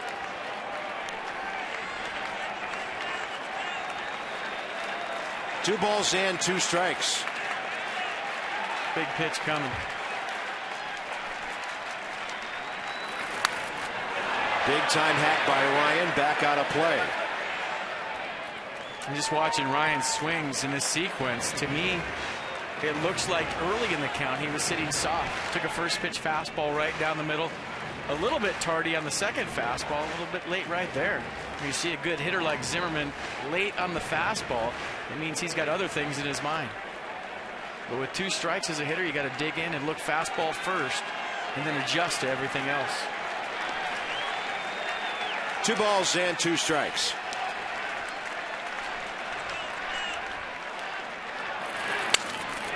Too short. Ryan's going to have to hurry. They come home for 1 for the force play. Pretty intelligent play by the young shortstop. He knew he couldn't get a double play, so why not get the lead guy, huh? And I'm thinking as soon as he hit that, that's at least a run. There's no way they're going to turn 2, probably throw across, get Zimmerman, but a great heads-up play by the young shortstop. Right here, you're thinking, okay, he's going to throw this across. He decides to come home. Very intelligent play. Good throw right on the money. Gio Gonzalez out by a hair at the plate. Well, there's an example of why they love Zach Cozart, their rookie shortstop. That is a veteran play. It's up to LaRoche now. They have Latos, by the way, at 93 pitches here in the 5th inning. Not to be forgotten, but you sure want to get on the board here. Sharp single to right last time for LaRoche.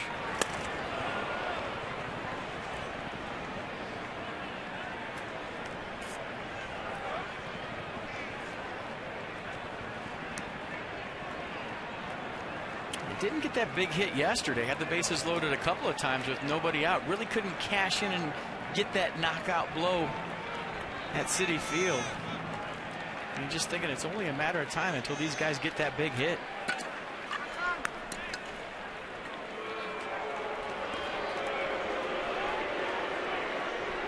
I thought it was funny last night when we were watching the ESPN game, and they felt the need on the ticker to put that the Nats were 1 for 14 with runners in scoring position in a 4-0 win.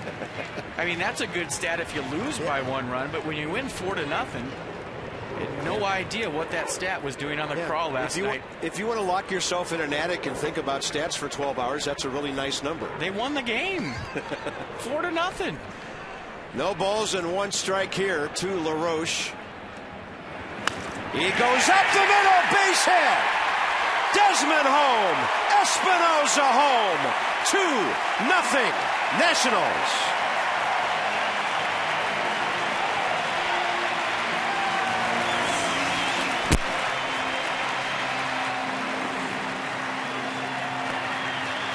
Adam LaRoche, RBIs number 7 and 8. He's the club leader in more ways than one right now. Good teams pick each other up. We talked about it with Gio Gonzalez picking up Ryan Zimmerman, who made an error with the strikeout after that. Ryan Zimmerman hit a ground ball to short. Didn't get the job done. A guy who usually does. Adam LaRoche says, don't worry, Zim, I got your back. Base hit to right, 2-0 Nats. Did you see the hand come off the bat there? A little bit early, but he stayed through it so nice. The bat in the strike zone, fooled by the off speed. We just had a feeling in this game, the way Gio Gonzalez is pitching, if they could just push 1 or 2 runs across the plate, it's a huge advantage. Here's Jason Worth. Adam LaRoche is now hitting .370. Gio has a 2-run lead to work with, and he told Strasburg, I just started that rally. He's probably telling everybody he should be leading off tomorrow. Well, probably at about 4:45, they'll let him. But for pitchers BP? Yeah. Absolutely. The other thing about the Storm injury is that's a serious blow to the back of the bullpen in the hitters' games every day they play in the cage, because Drew's a very good hitter. So here's Worth. 2-0 count. 2-0 sitting dead red, ready to do some damage. Zimmerman at third, LaRoche at first. 98th pitch coming from Matt Latos.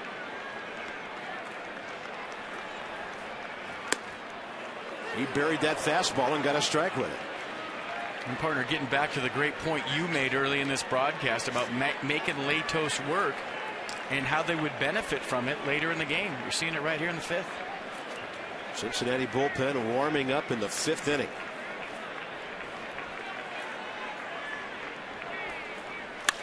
And Worth hits it to right. It'll back up Jay Bruce. The Nats will get a couple. 3 hits, a walk, and a 2-0 lead after 5.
Starters, they are really untouchable now, and Gio Gonzalez doing his part.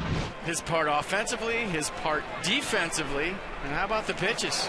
Fastball down the zone from the get-go, pounding the strike zone. The heater's been nice. We talked about how important strike one would be today, and he's been all about strike one. And how about the offense too? His first major league hit, all smiles at first base. So far in this game, it's been all Nat Gio.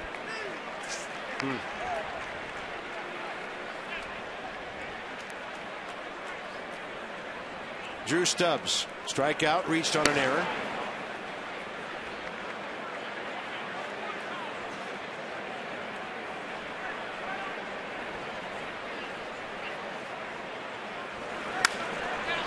Look out. Hot shot into the seats.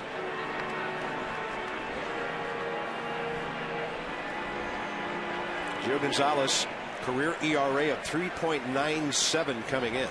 This is his 91st career start, 97th appearance. Takes that breaking ball down and in. Challenge right here for Gonzalez to get his team back in the dugout. Shut down inning after your team finally pushes 2 across the board.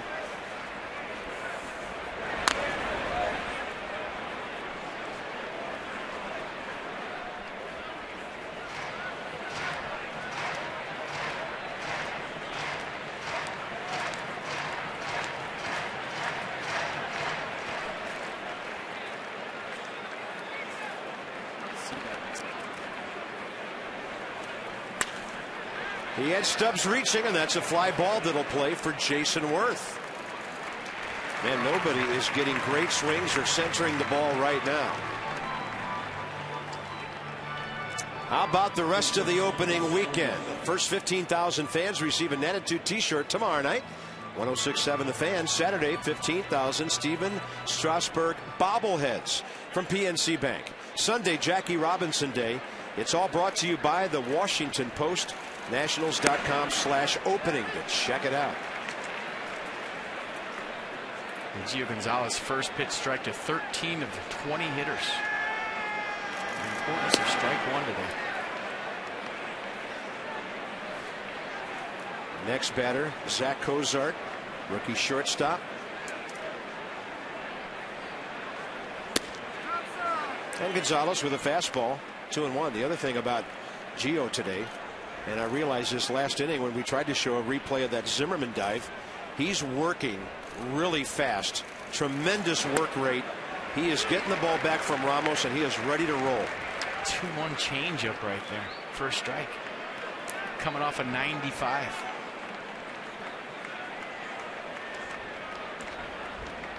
Two-two pitch.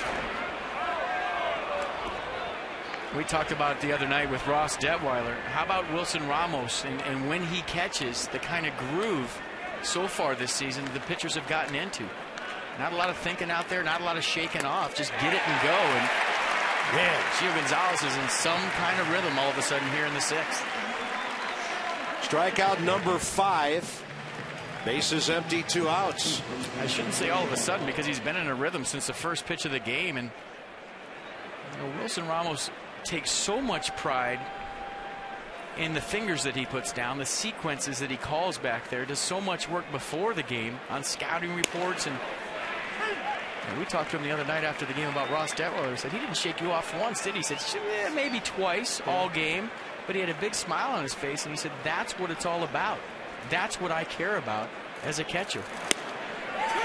Fastball to Joey Votto, quickly 0-2.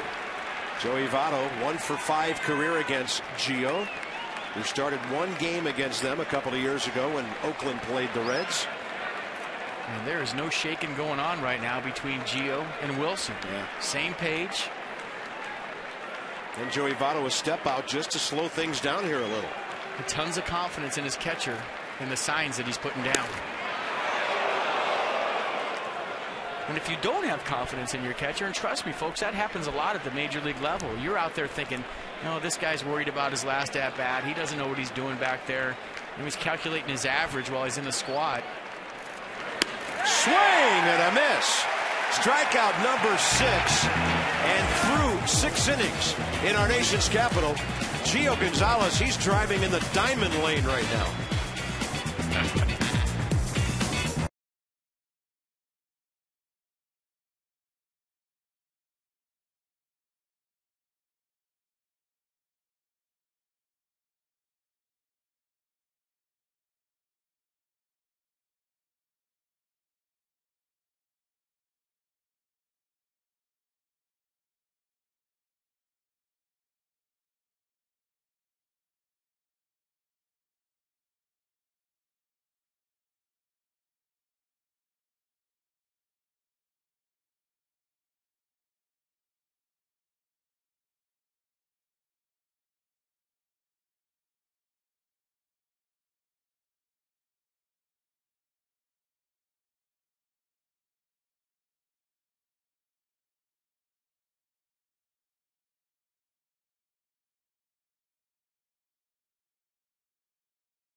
Burger King is the proud sponsor of opening week baseball.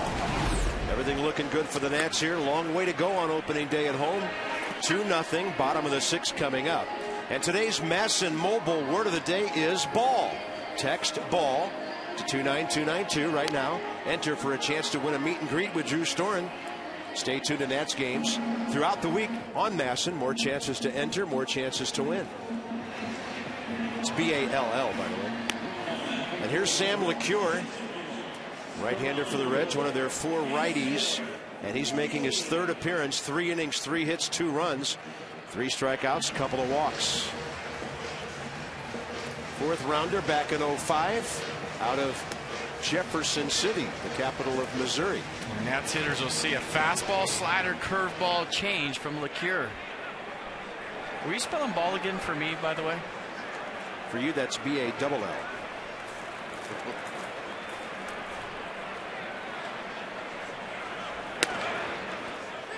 So Lato's done after 5 innings, 2 runs on 5 hits. He walked 3.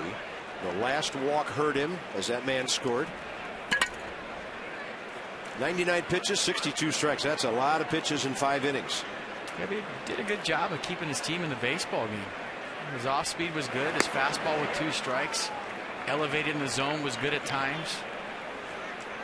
I think there's a tendency when you get with a new ball club like Lato's, trying to impress your teammates, trying to impress your fan base. But if I was a Reds fan and I saw Lato's today, I'd be impressed. Yeah. He pitched well.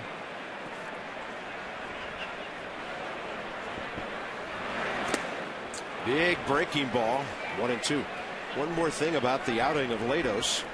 With Bernardina on deck here in the 6th, he had a high pitch count while striking out 1 batter in 5 innings. That tells you how the Nats really battled him.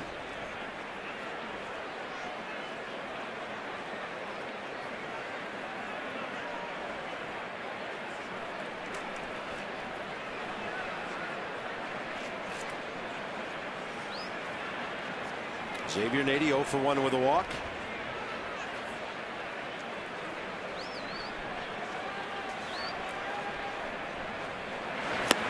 And that's a nasty breaking ball that he simply couldn't reach.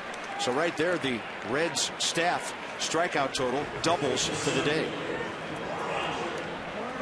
Busy box score for the Nats. Couple of guys with multi-hit games. Desmond and LaRoche. Gio Gonzalez down there at the bottom of the lineup with a base hit.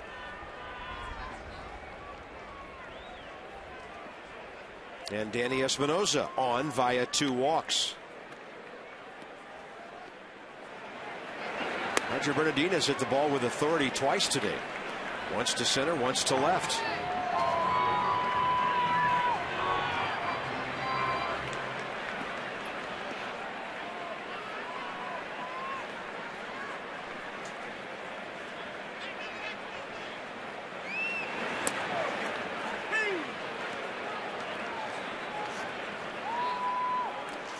Kinetic North America with our pitch track. And one of a fastball in the inner half. 88 miles an hour, a little sink to it. You see the overview right there, just caught the front edge of the plate. World-class technology and responsive solutions to government customers from Kinetic North America. Bernardina grounds it right to Wilson Valdez. 2 outs. Solutions that help you achieve your financial goals. PNC Bank. For the achiever in you, and Anthony Rendon's ascent through the organization has now been slowed. 3 hits in 8 games, all extra bases, and that partial fracture now of his left ankle.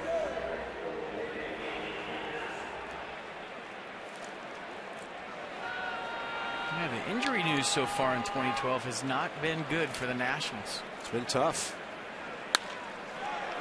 Ramos reaching and a fly ball to center. That'll be a quick inning for Sam LeCure. Top of the 7th coming up. 2-0 Washington.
Seventh inning coming up. Nats on top of the Reds 2-0. A really great timely hit by Adam LaRoche. And when you're getting pitching like this, it doesn't take a whole lot of timely hitting to win you a ball game. No, and you had the feel that whoever scored first in this baseball game was going to win. A lot of baseball left to be played, but Gio Gonzalez has had great stuff from the get-go. 6 strikeouts, but I'm impressed with all the ground ball outs. 8 ground ball outs today so far from the Cincinnati Reds. So doing a nice job of controlling that emotion. We talked about it in the open, getting the ball down the strike zone, getting strike one, and the curveball has been unreal. The other thing I like about him, he attacks hitters. This is a great hitting Cincinnati team. Some of their guys aren't that hot right now, but he's going right at guys. Yeah, going right after him with the first pitch fastball. Like I said, get strike one, and then it opens up all your other stuff. You look at how economical he's been. The 9-pitch fourth, the 13-pitch fifth. You're just making the Reds put the ball in play, and that's all you can ask. Scott Rowland leads off, top of the 7th. 80 pitches, 53 strikes through 6 for Gio. And now it's 1-1.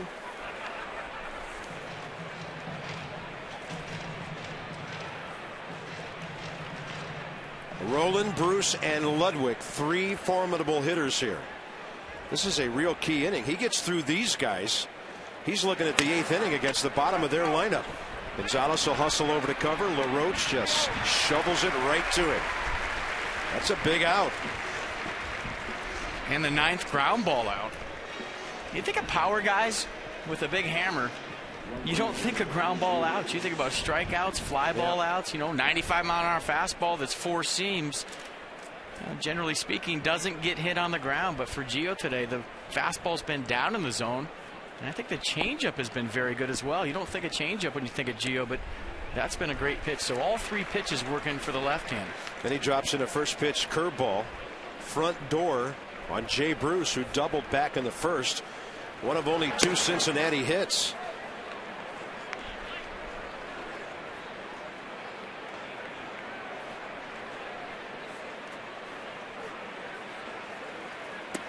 And sometimes things work out for both ball clubs in a trade. Saw where Tommy Malone had a wonderful outing for the A's, his first time out. Find out why the government's turning to STG, STGinc.com.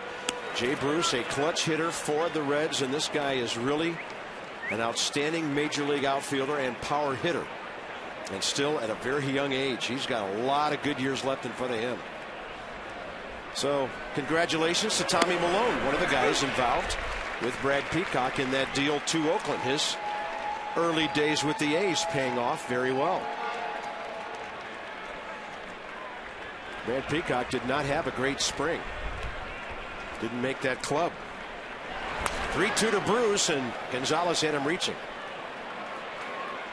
I think a point maybe that you and I both forgot to make about Gio Gonzalez is he's not used to pitching in front of this many fans at home. I mean, he really isn't. We had a shot the other night of I think it was the Royals-A's game, and the crowd there was just, I showed the picture to Gio, and he almost got sad. He saw how few people were at the Oakland Coliseum, and he said that's just too bad. And he has nothing but fond memories and great things to say about his time as an Oakland A, but I guarantee you this is the largest opening day crowd he's pitched in front of. Right center. Worth will get there on the fly ball, 2 outs. That'll bring in Ryan Ludwig, who's hit the ball on the infield twice. Robbed once by Zimmerman. And Gio Gonzalez is putting on quite a show here today. And you look at his home record throughout his career, 18-8 with a 2.63 ERA. I think he's a big family guy. His family travels everywhere with him. They make their home base wherever he is playing. And I think, yeah, the Coliseum is a great place to pitch. It's big, a lot of foul ball space. But I also think the reason for that record at home is his family is so close. He loves being around everybody, and he brings them all with him. Well, I hope they invite us over some night. We've already had a pretty good dose of the Gonzalez clan, haven't we? They're awesome. They are everywhere. Tyler Clippard is up. Gio is up in that low 90s on his pitch count. 1 ball and 2 strikes to Ryan Ludwig. Kinetic North America with a pitch track. A late swing right here from Ludwig. Man, they haven't been able to center much of anything other than Bruce's Double in the second, and Mesoraco's in the fifth. Fans getting into it. Yeah, they sense it here. Fly ball. We'll see if it's reachable. LaRoche, long way to go, and he can't get there.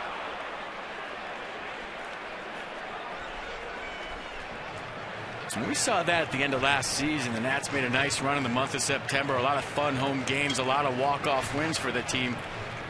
And all of a sudden, the fans started to feel it, cheering for things to happen. The atmosphere here in September was electric, especially when the rivals came to town. And you're seeing the same thing here today, picking up where they left off. Nats fans into it. You got to love it.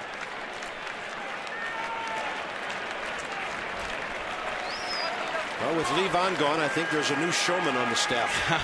Good call.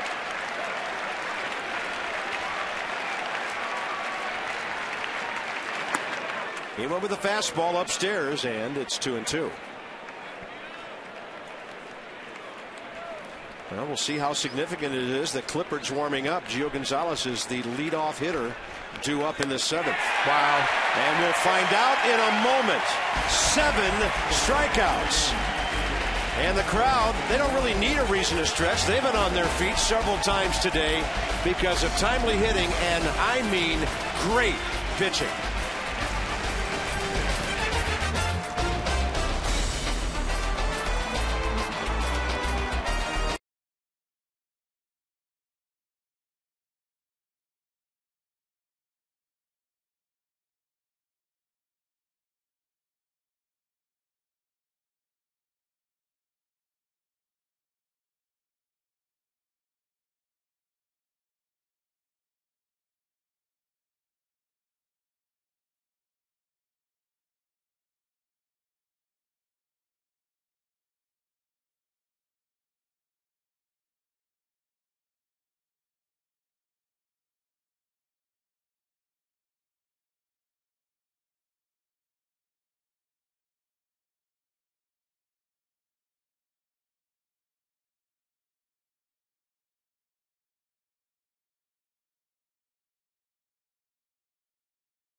The old ball yard today, Gio Gonzalez and the Washington Nationals.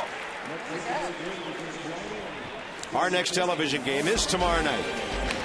Reds and the Nats game 2. Bronson Arroyo, 112 major league wins, and he has faced the Nats numerous times in his career. 3-3 in 9 starts. Jordan Zimmerman, his 12-19 career, 7 innings, a tough luck loss at the Cubs. We'll get you going with Johnny and Ray at 6:30 tomorrow night. So to the strains of Take Me Out to the Ball Game. Nats fans are having lots of fun with this one today. And there's our matchup for tomorrow night. 97 pitches, 64 strikes, and he departs. Check out Gio Gonzalez walking off the field to a standing ovation. A cool moment early in the season here at the ballpark. He just looks up and kind of soaks it all in. A fantastic outing for the young left-hander. And Tyler Clippard is up in the bullpen, so we're thinking that might be it. But what a great home debut for Gio Gonzalez. Doesn't walk a batter, strikes out 7, 2 hits, no runs in 7 innings. And in a moment, Chad Tracy will hit for him.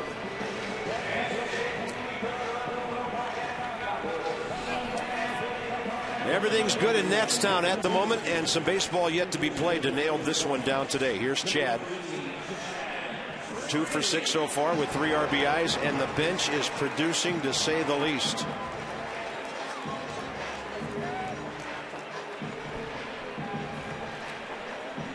And you know Gio's in that dugout right now thinking, well, you could at least hit me and then took me out of the game.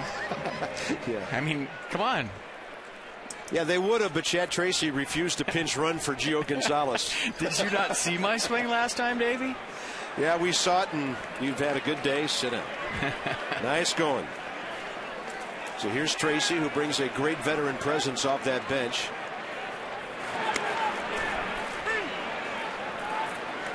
These guys traveled a long road to get where he is, including playing on the other side of the world, Hiroshima last year, 40 games in Japan. A pinch hit yesterday, got the runner in from third, less than 2 outs. Reaching for that 1-0-2. I went up to him and I said, hey, that ball was heading up the middle. I thought it was a hit off the bat. And he said, FP, I don't care. I got the runner in from third, and that's all I care about. Did my job. So Nats starters, 19 consecutive shutout innings. We'll say that now that Gio has departed. That is some pitching. The pitching staff came into this game with the third best ERA in the league at 2.25. Yeah, knock on wood, as advertised so far in 2012. Pittsburgh, Philadelphia, Washington, the 3 best earned run averages in the league.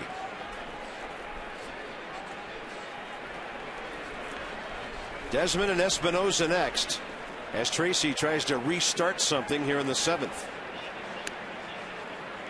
It was funny, Dusty Baker talking to him before the baseball game. He said, well, our offense really hasn't got rolling yet, FP. We haven't figured it out. Yesterday we hit the ball well, but we faced some tough pitching early on. We had the Marlins the first series, the Cardinals the second series, and I thought to myself, well, Bake, get a load of this. It's not going to get much easier this series for you.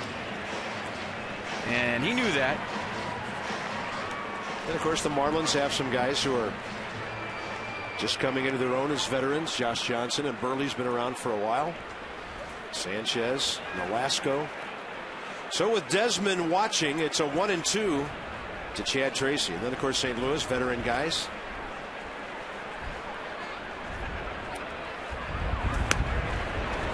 Fastball spins him out of there. 2 balls, 2 strikes. Tried to go front door sinker right there on Chad Tracy and just missed.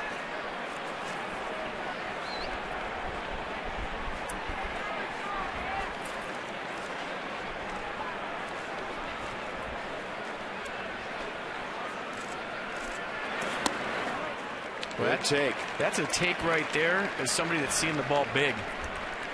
We see Danny Espinosa do that in a 3-2 count. Same kind of pitch. And for Chad Tracy with 2 strikes right there to lay off that pitch. A pitch that appeared to be a strike.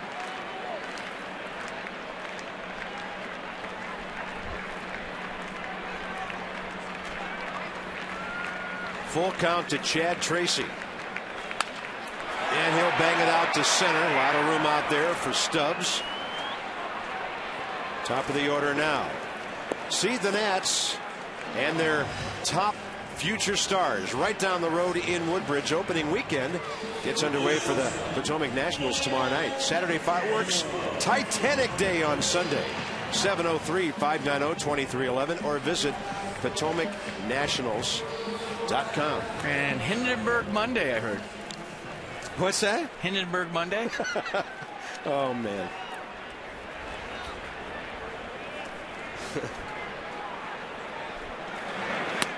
It's all part of disaster. I-95. Poseidon Tuesday. Earthquake Wednesday. Oh, boy. Bring your batting helmet. All right.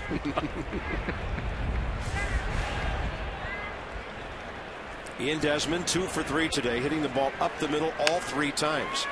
He was reaching for that one. That's a foul ball by the time Scott Rowland picks it up.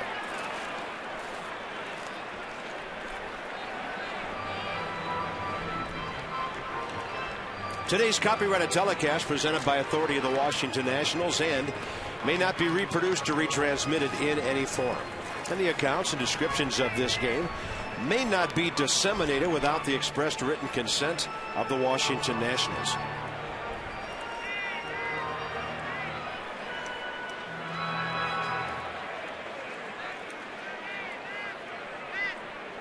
Sun trying to peek through here in the 7th inning. On a fastball up, Desmond hits it up the middle and picked off by LeCure. 2 outs. Pretty good hustle by Ian Desmond getting down the line. A lot of times at the major league level, you see a guy hit a comebacker, they just cash it in. Check out the hustle by number 20.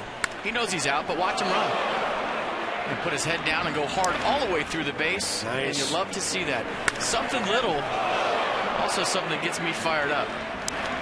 It's not that hard to run to first base hard 3 times, 4 times a night. And you love to see the hustle, even when you know you're out.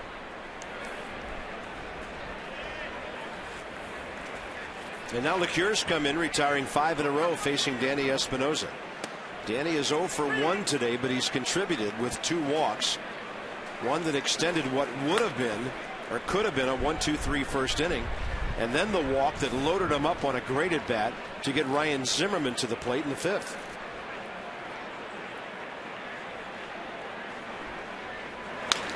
Danny was reaching for that one and hits it to Valdez. So quickly, this one into the 8th inning. Tyler Clippard, all-star setup man, is coming right in.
Burger King is the proud sponsor of opening week baseball.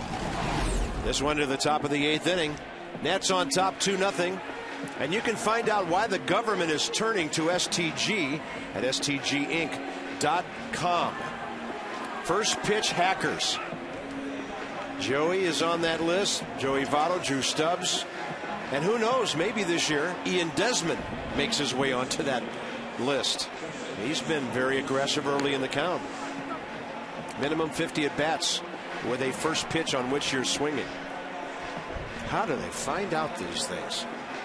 They just don't get out much. And I think our fans recognize when excellence is stepping onto the field. They cheer Tyler Clippard in the 8th inning like some ballparks do their closers in the 9th. Yeah, cool moment. He came out of the bullpen, and the crowd into it. They gave Tyler Clippard a nice ovation. And that's got to make you feel good the first time you take them out in your home ballpark. 7th game of the year, and Tyler makes his 4th appearance already. Valdez, Mesoraco at the bottom of the lineup. Then they'll hit for LeCure. And just to give you a little preview, maybe they have one right-handed or one left-handed bat on their bench. That's Willie Harris. But against Clippard's changeup, maybe Dusty switches off and uses a righty. We'll see. Well, he'll throw it to right-handers too. I just think it's a little more effective to lefties because it'll tail down and away. Little pop fly and no chance. Went up to Tyler in his locker after the Mets game the other night, and I said, just so you know, I questioned why you threw Ruben Tejada a 3-2 changeup on the air, and he said, FP, you could do more than question. You can rip me. He said, I shouldn't have thrown that pitch. I got a little bit greedy right there going for the punch out, but up 5 runs, you're right. I definitely should have thrown him a fastball right there in a 3-2 count, and it cost me. And it cost our team a run. Yeah. But all the great ones, very accountable. They never make excuses. And for Tyler Clippard, he was sitting in his locker mad at himself that he threw that pitch after he did a really good job after that of settling down and getting some outs. 1 ball and 2 strikes. There's the fastball up. Young catcher Mesoraco. I had looked into the dugout and see with a helmet and a bat right-handed hitting outfielder Chris Heisey. So he may be hitting for LeCure unless something would cause Dusty to go with Willie Harris. Clippard on the attack, keeps pumping strikes. Well, Heisey got the game winner last night. A big hit for the Reds, and as a pinch hitter in his 3-year career, 21 for 59 and a 3.56 average. Wow. So he's good off the bench, and why wouldn't you use that guy? Yeah, that avoided a 3-game sweep.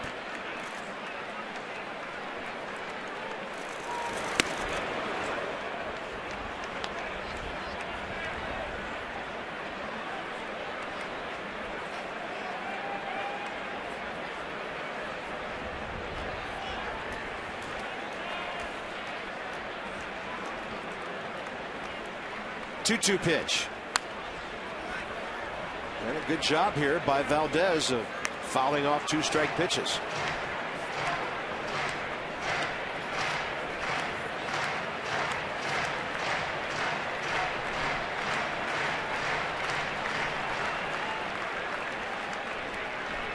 Wilson Valdez, 2 ground ball outs. Gio Gonzalez had 9 of those today.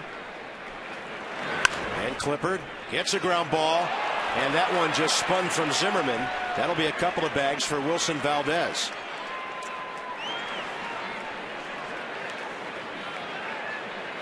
That'll be a 2-base hit down the left field line, and the Reds are alive here in the 8th inning. Wilson Valdez with a little 3 for 4 yesterday. Had a couple of bunt singles, and today he checks in with a double here late. So we've seen that so far in this season with Tyler Clippard. A little trend. The little guys give him a little bit of fight. If you remember in Chicago, David DeJesus had about a 10 or 11 pitch at bat off him. Darwin Barney right after that. So he's had some guys that don't have a lot of power early in the season, battling them deep into some counts.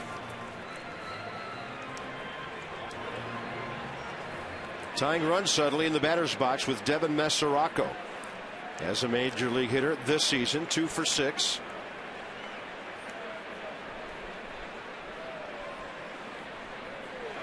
He was a September call-up and was 9 for 50 last year with 2 homers and 6 RBIs.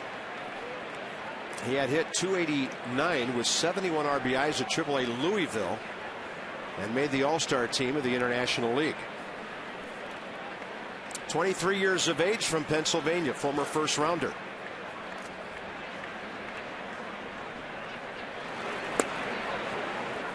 One ball, 1 strike.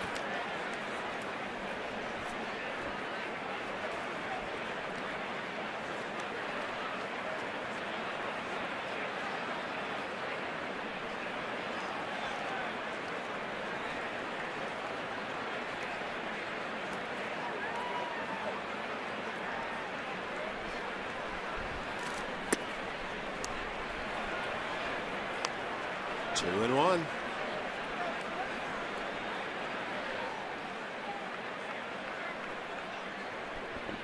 There's Heisey, already 2 for 2 with 2 pinch RBIs. And Willie Harris with that familiar double flap helmet of his. And I'm glad he got around way early on that one. That was sitting up there. Kinetic North America on a little scary pitch track here. Yeah, it'll change up from Tyler Clippard up in the zone, but because of the difference in the fastball, Mesoraco way out in front.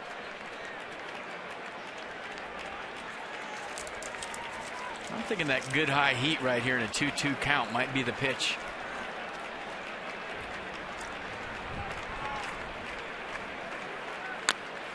Very defensive swing. That was almost like he was sitting on that changeup again. He went 9-1-1 hack on the fastball. I think you're right. 8th inning. Reds only 3 hits all day, but one of them here, all 3 have been doubles.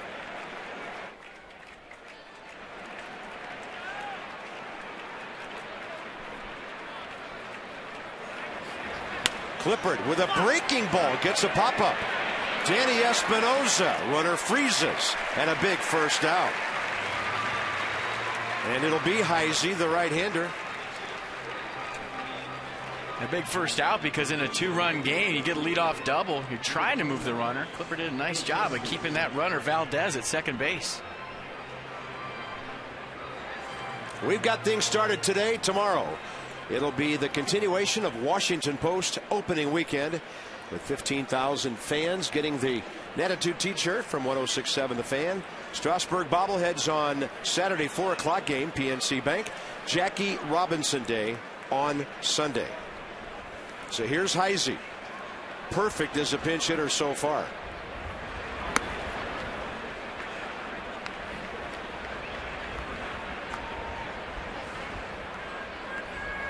Chris Heisey, 27-year-old outfielder from Lancaster, PA.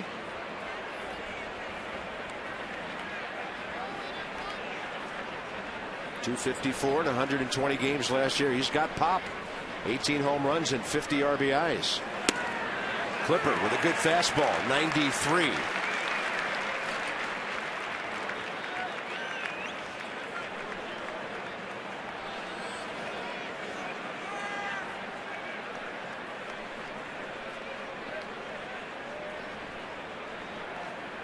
Drew Stubbs, a leadoff man waiting. 1-1 here in the 8th.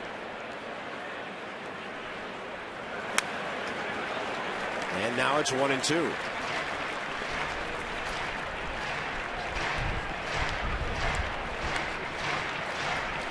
And I don't know that we've seen that high fastball from Tyler so far in this young season. That elevator fastball that we saw so many swing throughs with 2-strike last year. For the most part, he's kept the fastball down. I would imagine that would be hard for a pitcher. You try your whole life to get the ball down the zone, and then all of a sudden you're trying to throw it high. Change up for the strikeout. But you don't have to throw it high when you have that kind of change. Wow. Great deception, even though the location was right down the middle. Good movement. Oh, that's a great shot, guys. The circle grip on the changeup. That's just perfect. You see the release, the rotation. It's the same exact release point, the same exact arm speed as a fastball. And the bat through the zone before the ball got there.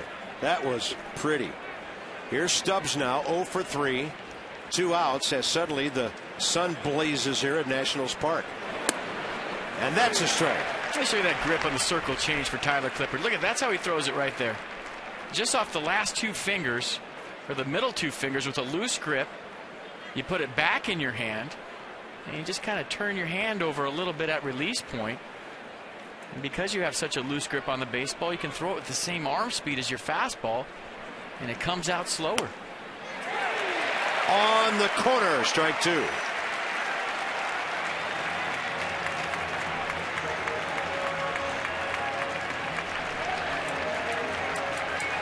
It's time to stand up, folks. Come on.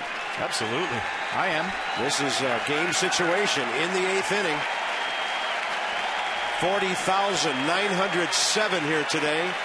And the 0-2 from Clippard. Right in on the hands of the right-hander Stubbs. Man, I think if you run down there and ask Tyler Clippard right now, that's the pitch that he's trying to get up in the zone. That's the elevator fastball. The eye-high heat that he often throws with 2 strikes. Well, basically 3.5 out of every 4 pitches, if such a thing is possible, are strikes. 0-2 here. Fastball up, and he didn't miss by much. And a lot of hitters on 0-2 will go fishing for that. Well, he's got him set up for the changeup. He just threw a dandy before that. And now we go back to it again. Throw that changeup one more time.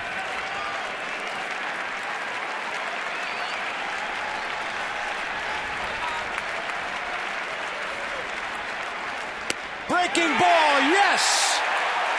Clippard gets 2 outs with the slider in the 8th inning.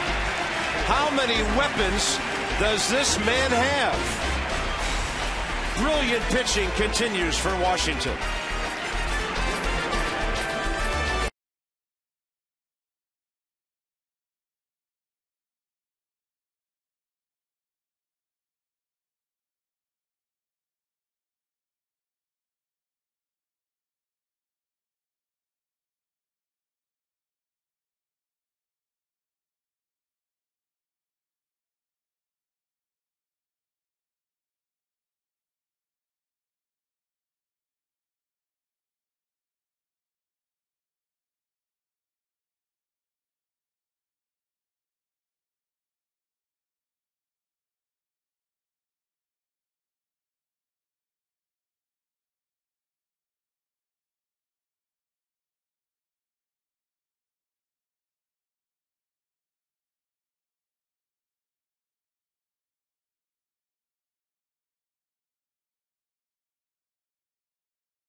Inning. Here's our game summary, and you have to lead off with Gio Gonzalez and 7 shutout innings.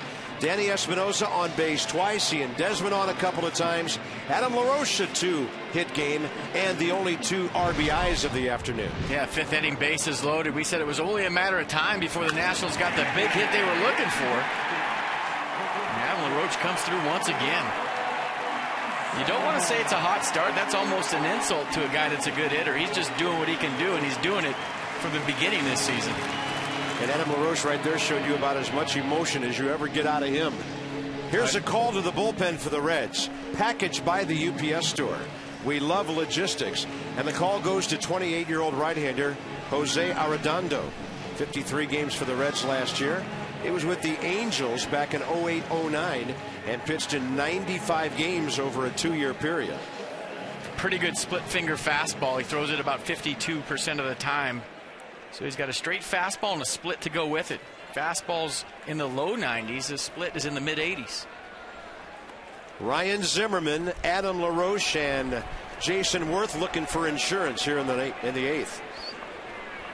And there's a veteran warming up in the home bullpen. First pitch, Zimmerman out to center for Stubbs. Solutions that help you achieve your financial goals. For the achiever in you, PNC Bank. So we go inside the numbers. Fastball velocity for MLB relievers, and Chapman and Rodriguez are in the same ballpark here. That's average. Both those guys will go triple digits. But how'd you like to average a 98-mile-an-hour fastball? Aroldis Chapman expected to be in the Cincinnati rotation sometime during the second half this season.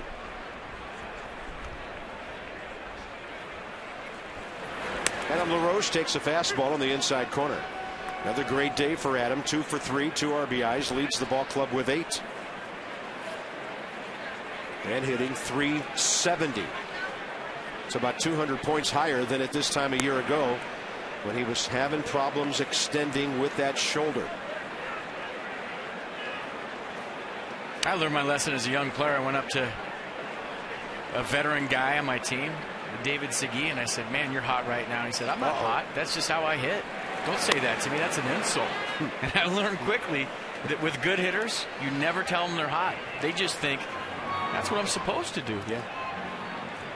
And I think LaRoche falls into that category. I think you and I and a lot of Nats fans may be surprised at the fast start he's gotten off to. But he's just doing what he does. He's just done it sooner this year. .267 career hitter, Adam LaRoche. Into right. Jay Bruce. And a couple of quick outs now. The Cincinnati bullpen's been pretty good. They're working on 3 scoreless innings. Tonight from 5 to 7, Tom Davis, Dave Johnson, and MLB Network Radio's Jim Duquette will join you with all the latest Nationals news and information on the Mid-Atlantic Sports Report.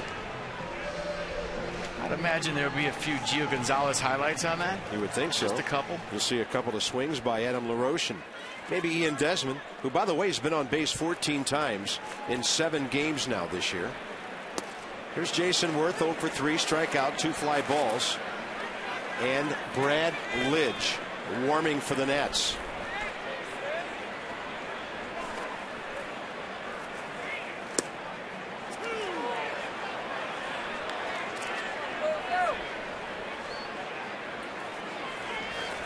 He of 224 career saves.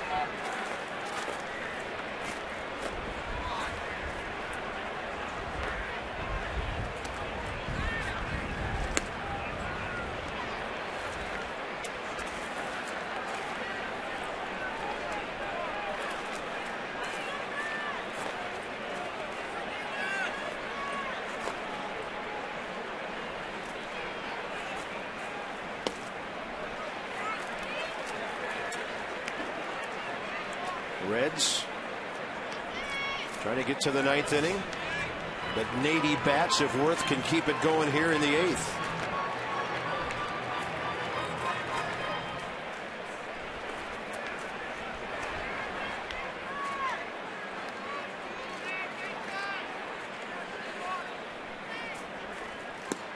Good take by Jason Worth, and the count goes full. Another base runner would be most welcome right here. Yeah, base runner that can steal second base early in the count.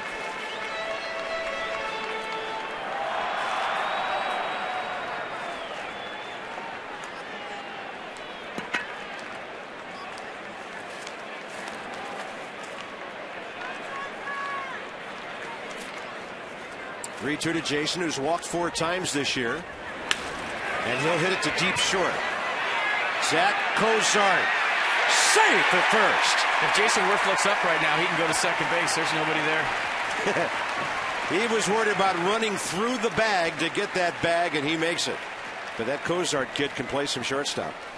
Hey, I thought he was going to be safe. Jason Worth, above average speed. Pretty good play by Cozart going into the hole. And anytime a shortstop goes into the hole and the second baseman backs up the play at first, there is nobody near second base. I mean, it's quick thinking as a baseball player. Right now, Jason's just thinking, I want a base hit, I want an infield hit, and I got to beat this out. But more times than not, when you beat out a hit to deep shortstop with nobody on, there is nobody near second base. You could almost take a turn and walk into second. But very rarely does anybody think about that. It's tough to be thinking on the fly when you're just trying to get to first. So Worth, and don't think he won't take another bag here if the Reds give him some kind of opening. We know what kind of an opportunistic base runner he is. Nady in the air right side. Looks like this one's heading into the 9th. Jay Bruce is there. Cincinnati bullpen, 3 innings of scoreless relief. Brad Lidge against 2-3-4 when we come back.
Baseball on Masson, brought to you by Dodge.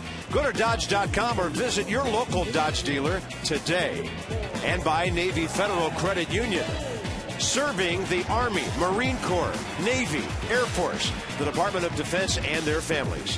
Federally insured by NCUA. Beautiful day in Washington, a little bit on the cool side, but a curly W would warm everybody up. 3 outs to go, Lidge about to pitch. And we invite you to tune in to Nats Extra Postgame, presented by WB Mason.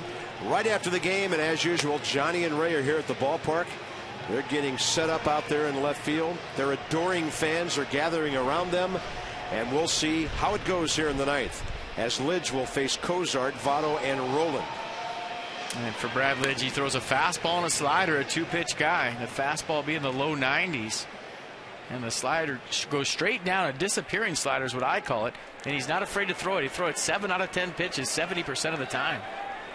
Likes to get strike one with the fastball and then go right to the slider. First up will be the rookie shortstop, Zach Cozart. 0 for 3, 2 swinging strikeouts against Gio Gonzalez.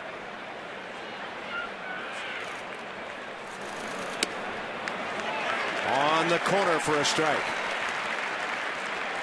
Nissan pitch track. And just a first pitch fastball for strike one, and now he has the option of getting to the slider quick. There it is. Up the middle, Desmond to his left. Watched it all the way into the glove. First out. And how big is that first out when you come out of the bullpen for a save up 2-0? Get that leadoff guy out. Don't get that tie-in run to the plate. That was huge right there for Brad Lidge. Probably not his best slider, but he'll take it. Joey Votto 0 for 3, 2 strikeouts.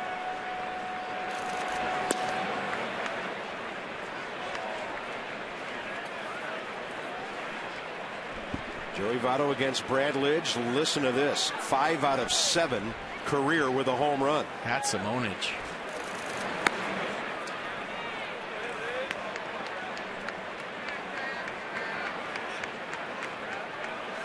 And the guy on deck 1 for 12.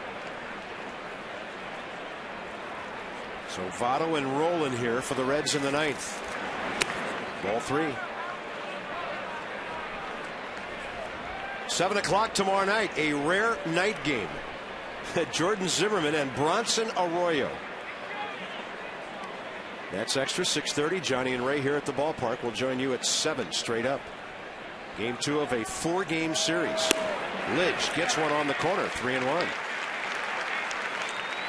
And see, this is where with a 2-run lead, if you're Brad Lidge, go right after him. Nobody on base. Here it is, hit it.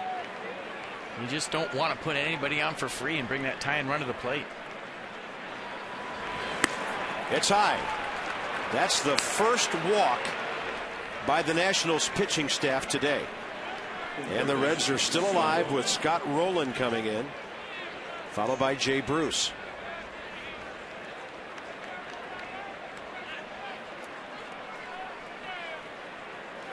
And if you're playing in the outfield for the Nats right now, you play a no doubles defense. Nothing can be hit over your head, so you play deep, create better angles to the gap. And Zimmerman not what you would call really hugging that line at third. Look at a ground ball. They'd like to turn something to end this all. Breaking ball. It was a good one. Scott Rolen 0 for 3 today.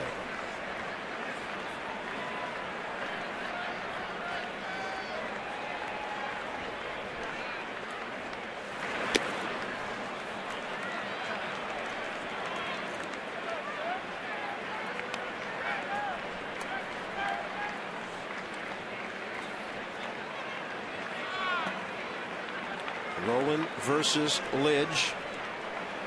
Just 1 for 12. That a double. 3 walks, 7 strikeouts in the career matchup. He bounces that one, and the count goes to 2-1. Pretty good block by Wilson Ramos to keep that double play in order. You're 1 pitch away from ending this baseball game. Working hard back there all day long, number 3.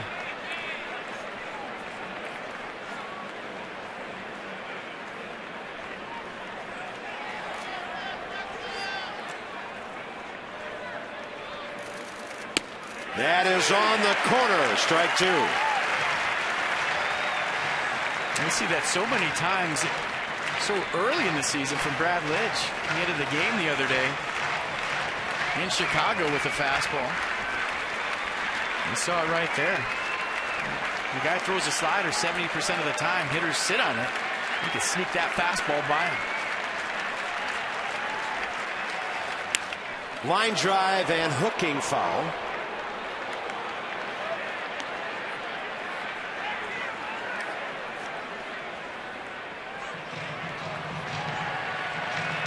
Two-nothing ball game in the top of the 9th. 1 on, 1 out. That was Marlon Byrd. He threw him 5 sliders in a row, and then all of a sudden on a 3-2 pitch, locked him up with a fastball right down the middle.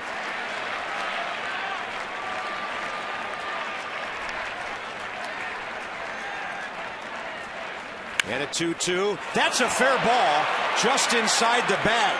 It's going to hit the short corner and die, and the Reds are going to have second and third with 1 out. I mentioned a few moments ago the Nats did not have Ryan Zimmerman guarding the line, and Rolen snuck that one right down the chalk.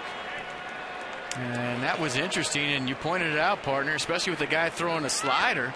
Look at Rolen staying on that right there, hooking it down the left field line. And usually late in the game when the tying run is at the plate, the third baseman hugs the line. Davy Johnson electing to keep Ryan Zimmerman off the line, and all of a sudden you got yourself a ball game. Tying run on second, 1 out here in the 9th. That's Davy Johnson to the mound. The bullpen is quiet. Left-handed hitter Jay Bruce is next, so it is danger time here. Whatever Davey said, I'd love to know, because it was short and sweet. He walked all the way out there, said 2 words, turned around and went back to the dugout. Ryan Ludwig, dangerous right-handed hitter on deck. First base open. And they are going to walk Jay Bruce to load the bases. And maybe it was we're putting Bruce on, even though he's the go-ahead run. You talk about going against the book right here. Very rarely do you see a manager put the go-ahead run on base, especially in the 9th inning. So it'll be a righty-righty matchup with Ludwig and then Valdez.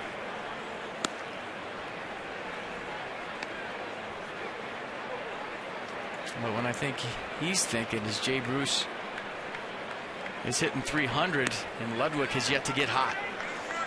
And maybe that's what he's banking on. Obviously, you got the right-on-right matchup. That's obvious. But Ryan Ludwig is hitting 071, and there's 2 schools of thought there. Yeah, you get your matchup, but is he due or is he struggling that much?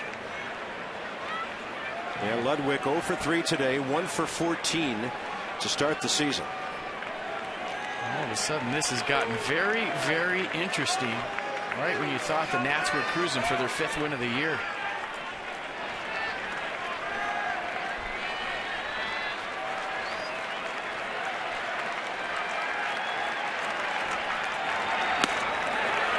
It's in there, breaking ball for a strike.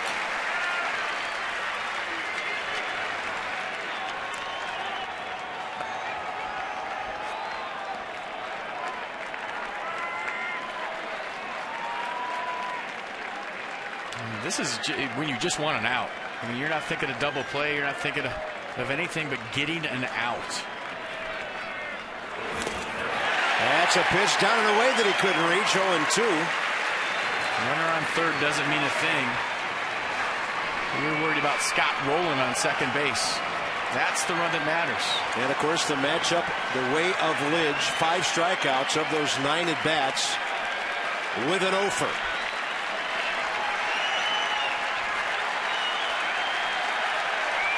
Now the crowd's on their feet. They're into it.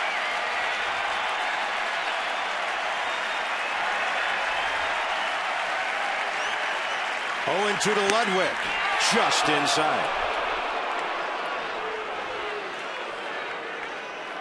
And I think you're seeing the confidence that Brad Lidge has in Wilson Ramos, throwing all these sliders with the bases loaded. Wilson doing a nice job of getting down there and getting in front of some sliders in the dirt.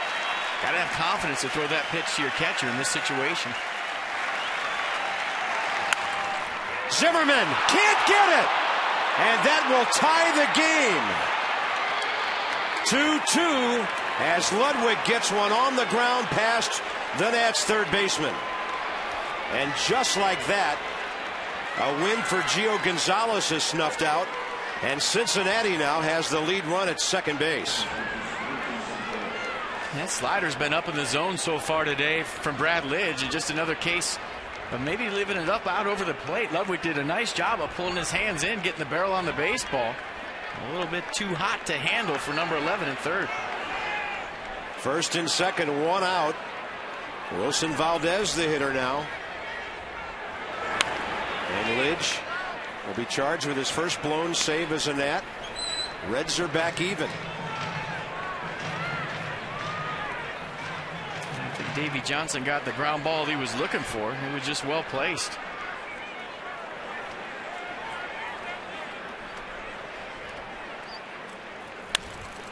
Right off the end of the bat. Nifty little grab by Espinosa, looking for a 4-6 double play. Good base running by Jay Bruce to stay home.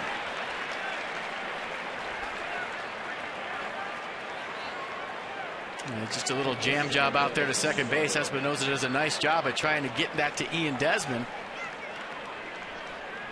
It'll be Mesoraco now with a double in 3 trips. with 2 outs.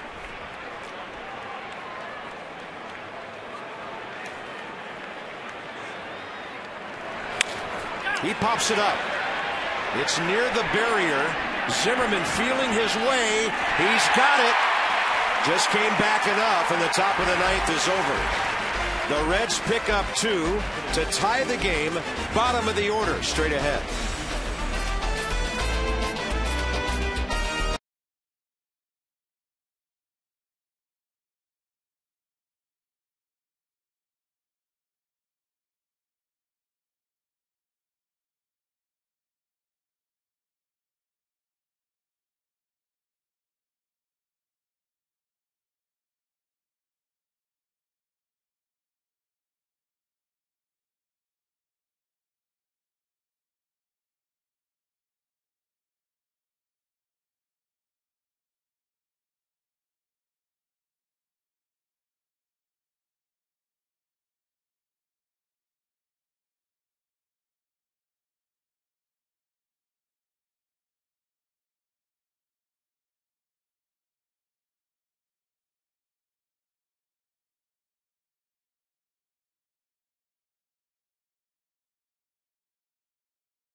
Holiday and Ray Knight with you. Our Nets Extra postgame will be coming up after the Nationals hopefully win this in the bottom of the 9th.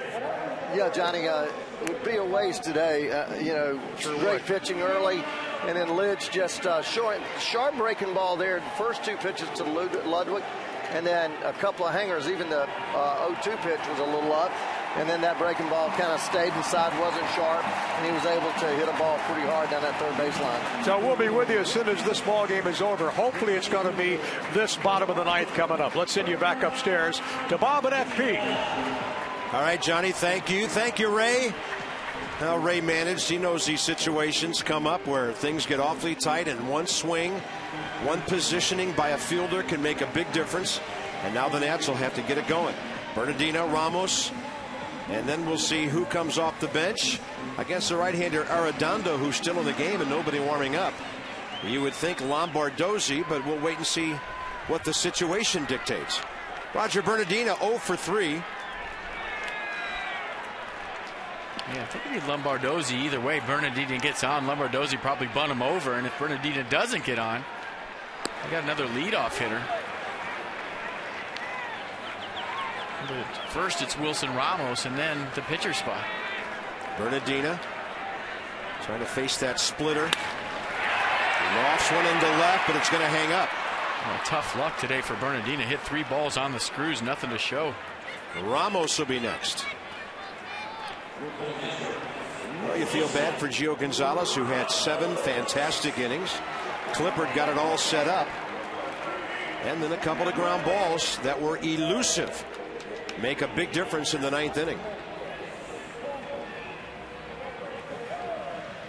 We could tell early on from the first slider Brad Lidge threw that it wasn't that sharp swing and miss slider that we've seen so far this year.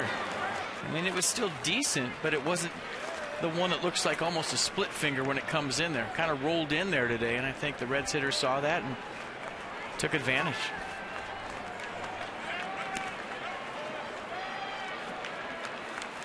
That's baseball. Some days you got your good stuff, some days you got a battle.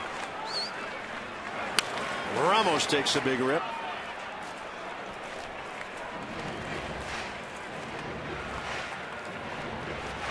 I'm sure we'll find out after the game why the Nats were not guarding the line there in the 9th inning. After Votto walked Rollins' roller right inside the bag. That was the big play of the inning. Ramos hits a laser to right field. That ball takes off and goes right over Jay Bruce's head, and Ramos will check in with a double. Boy, that ball was really smoked. Absolutely smoked. Going to be interesting to see if Davey Johnson elects to pinch run right now for Wilson Ramos. You got Brett Carroll on the bench. He can run, and here he comes. He's going to pinch run for number 3. Now, Wilson Ramos' at-bats just keep getting better and better every day this season. A good swing right there. I showed you early in the game how he stayed back on a curveball, but look at this right here. Gets a fastball in the outer half. And I know we say it a lot, but every time Wilson Ramos is going to right field with authority, that's telling us he's seeing the ball big. The Nats, when they sent Carroll out to pinch run, switched off, and now Mark DeRosa will be the pinch hitter, not Lombardozzi. So Davey Johnson's going to go with the old hand here. And Mark DeRosa, such a good right field shooter. That's going to force Joey Votto to play way off the line at first base. We'll see how the Reds line it up here. Looks like Valdez is going to try to hang around the runner to keep him close. And it's almost a shift where Joey Votto would be the only guy truly on the right side. And the fact that Ian Desmond is swinging the bat so well forces Davey Johnson not to walk Mark DeRosa and pitch to him. Or excuse me, Dusty Baker. Mark DeRosa off to a bit of a slow start, but he now has a base hit and an RBI. Last year, the Nats had a dozen right here. Well, if they do it today, they'll be on pace to do it 81 times. DeRosa takes it. Now, the fact that they've tried to pitch him inside here, and he's not bit on those first two pitches, means he could get something he's looking for to drive the other way. Or this could be a little unintentional, intentional. Let's see if he forces the issue, and if he does go after him, you kind of treat every pitch like it's an 0-2 pitch and see if he'll chase. Outside, ball 3. That's exactly what they're doing. I wouldn't be surprised if they just stand up and walk him here in a 3-0 count. Winning run at second base, 1 out, bottom of the ninth, in a 2-2 game. I mean, you don't have a double play on deck because of the speed of Desmond, and you got a hot hitter on deck. And Mark DeRosa saw the ball well yesterday in New York. 4-pitch walk, first and second, 1 out. Ian Desmond. Now this is always interesting with a guy like this. The pitcher just walked a batter.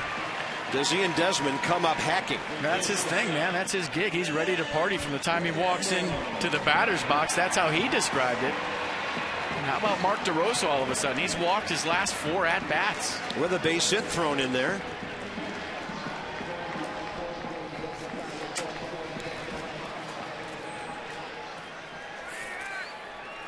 Now he's looking for one pitch in one spot. And he's thinking about ending this baseball game.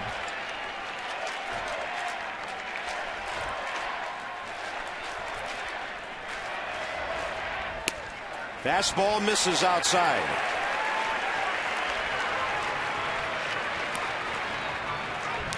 Ian Desmond 2 for 4 today.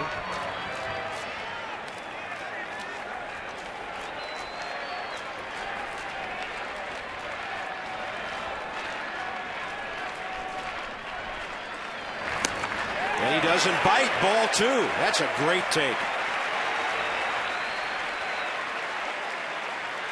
And a guy who's very aggressive at the plate, taking borderline pitches. Ian Desmond feeling good about his swing. Couple of hits today.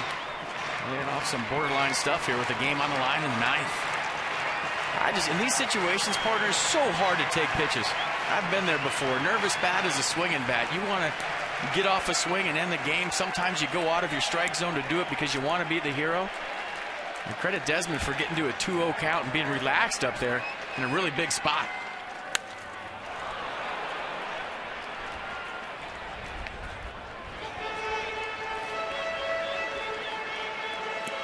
He has so much trouble throughout my career in big situations. Runner on third, less than 2 out. Winning run here of taking pitches. And sometimes the opposing pitcher will take advantage of the fact that he sees you're aggressive and not throw strikes. Key to get a strike right here. And a 2-1 that he can't reach. Ian Desmond facing Arredondo, only the second time in his career, 0 for 1. And now looking for contact with the suddenly selective Danny Espinosa on deck.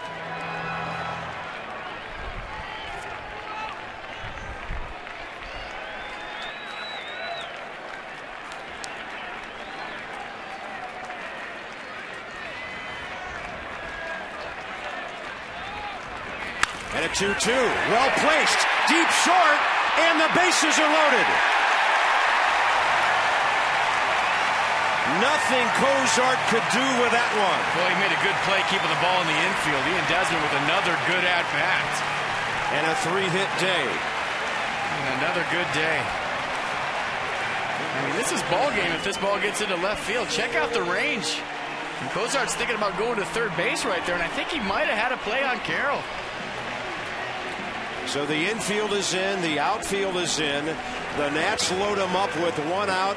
And Danny Espinosa, suddenly a hitter who's forcing pitchers to throw him strikes or he's not biting. Reds outfield playing very shallow right now. You got to put yourself in a spot where you think you can throw the runner out. So medium to medium deep fly ball here wins the game. And now the crowd is into it. Espinosa saw one he liked on the first offering. Well, got a cookie right down the middle. Just a hair late.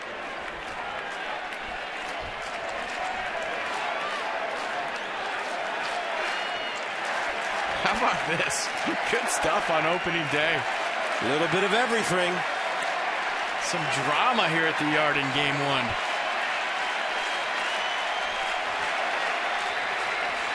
Gio doesn't care if he gets the win. He just wants the Nats to get the win. Espinosa up the middle. They're going to come home for one and throw to first. Out! With Zimmerman on deck, and a 1-2-3 double play puts this one into extra innings.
Go to the top of the 10th, and let's go back to the 9th inning and check that out. You probably don't want to see it again if you're a Nats fan, but we're going to show it to you. Brad Lidge gave up a double down the line to Scott Rowland, and that set the stage for Ryan Ludwig. He'll walk Jay Bruce to get to Ludwig, load the bases, and base hit down the line, scores a couple, and that's where we're at. Game tied at 2, going into the 10th. Wow, what a frustrating 9th inning. A bounce or two either way, and the Nats could have won it in regulation or in walk-off manner. Flores takes over behind the plate to handle Craig Stammen after the Nats ran for Wilson Ramos. And now the Reds will go with a pinch hitter as well. They'll bring in Willie Harris, the former National.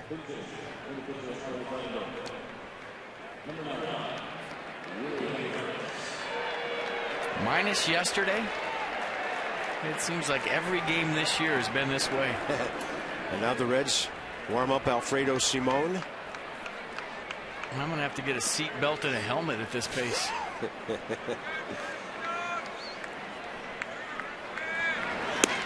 Stammen throws a strike, and Craig's been good in his role as a long reliever. You kind of hope he just pitches 1 inning here. And the boys take care of business, bottom 10. Willie Harris takes a breaking ball in there. As a Red, he's 0 for 8, and 4 of those pinch hitting appearances.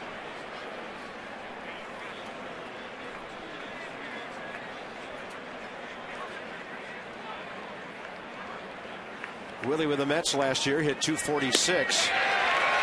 And Stammen, a former teammate, just slips it right by him.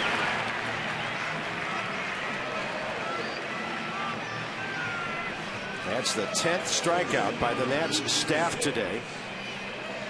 And when curveball the pitch before, a little slider right there for strike 3. So Stammen showing Willie Harris a bunch of pitches to start off the 10th. Fastball, curveball, slider. Top of the order, Drew Stubbs. And a bouncer outside third. Another thing about that 9th inning we really haven't talked about is the fact that you get the first out, and then you have a batter step into the box who's 5 out of 7 career against Brad Lidge. That's Joey Votto. You can't really blame Lidge for not challenging him. The walk gave the Reds their first breath of life before Rolen snuck that little ground ball right inside the bag.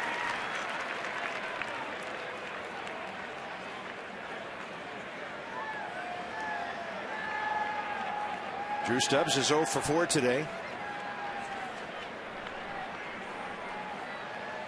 And Stammen comes out throwing nothing but strikes. 2 down. I'm watching Ryan Zimmerman partner, and all of a sudden he's guarding the third baseline. He's in a no doubles defense here in the 10th. He wants to guard the line, throw somebody out, and lead off the bottom of the 10th.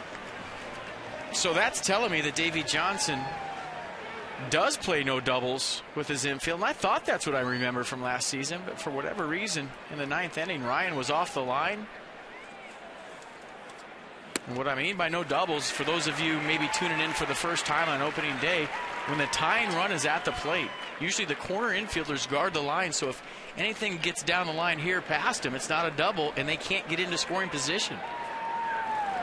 Or maybe the tying run or the go-ahead run is on first base and a double scores them. You play no doubles defense. So in my career, 7th, 8th, 9th inning, whenever the tying run was at the plate or on first base, you move back in the outfield deep and you guarded the corners against doubles.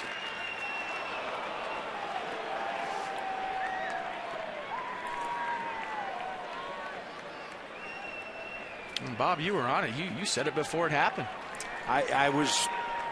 It just struck me when I looked down and saw 15 feet of room between Ryan and the line. My first thought was, oh no, don't let somebody pull one. That's a fastball, and Craig Stammen strikes out the side in the top of the 10th.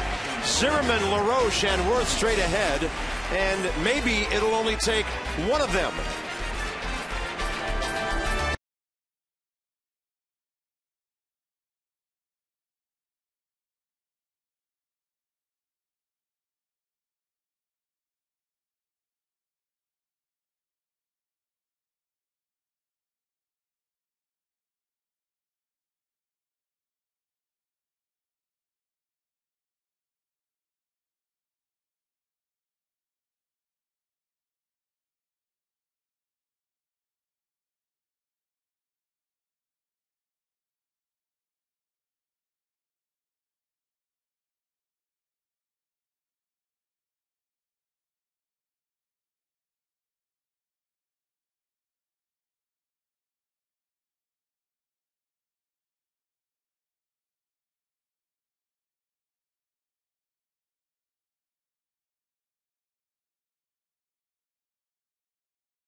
Been there, done that, been here. done that. First game of Nationals Park. March of 08, Peter Moreland, Atlanta. He was Red Seats Ramos before Ramos was. And the Nats walked up with a 2-1 win against the Braves. Zim having an uncharacteristic tough day at third base, so he would like nothing more than to end this game with one swing. Alfredo Simon will take over for the Reds here. He was with the Orioles for the better part of the last 4 years. Lots of injuries, though. 49 games, 17 saves in 2010. And he's been the victim of a rather weird play here a couple of years ago. He was trying to close out a game in the 9th inning, fell down, trying to cover first base, and the Nats, a couple of hitters later, won the game after he got taken out. So here's Zimmerman.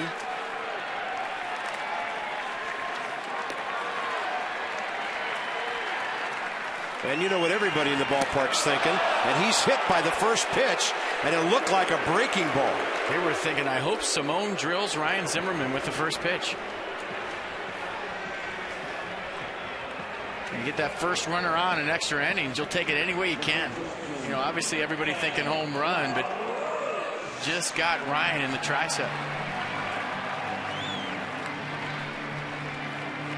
He's thinking to himself right now, this has been a weird day.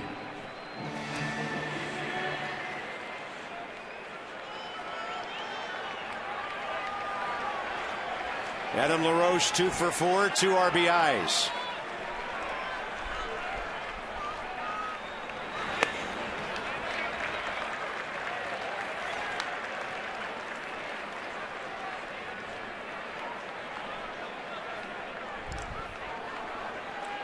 Team leader in RBIs with 8. And a fastball outside, 2-0. Now, the one advantage you would think the Nationals have with the strength of their bullpen is extra inning games. If they can go deep into baseball games, obviously they didn't want this thing to go extra frames. But if they ever lock horns with another team's bullpen, you would think they have the advantage. LaRoche pops it up. That's playable. Scott rolling. 1 out. Jason Worth is next.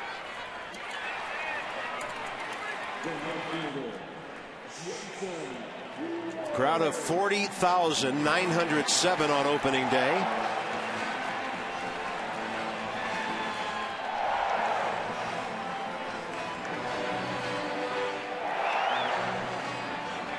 Johnny and Ray watching and waiting. Let's see, Worth put one right on the roof of their set out there and send us all out of here. And Johnny would be okay if he got hit in the back of the coconut right here with the baseball. He would.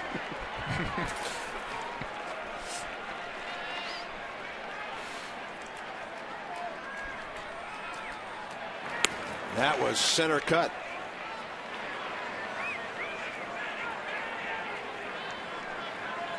And Simone likes that split finger with 2 strikes. He'll try to get ahead with the fastball, but he throws that split finger 25% of the time. He's got a curveball to go with it, but his fastball, mid-90s fastball. So a power guy, everything pretty hard and sharp. Way outside with the hook. Counts even 1-1.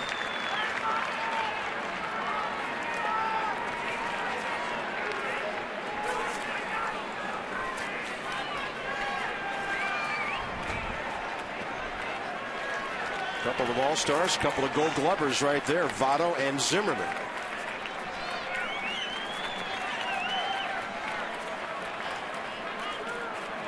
And a 1-1 outside, 2-1.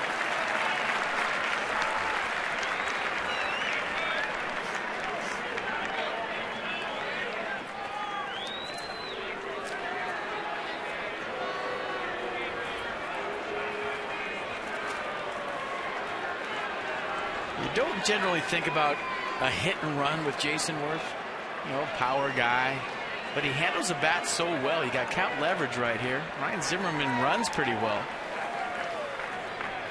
Well, his hitting pattern in that 4-hit game Tuesday night, left field, right field, up the middle, up the middle.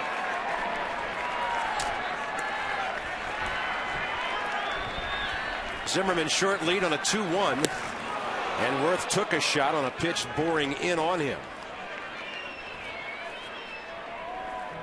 Lots of movement on that two-seam fastball. 94 miles an hour. Started out right down the middle, and by the time Jason decided to swing, it was out of the strike zone. Good movement on the heater from Simone.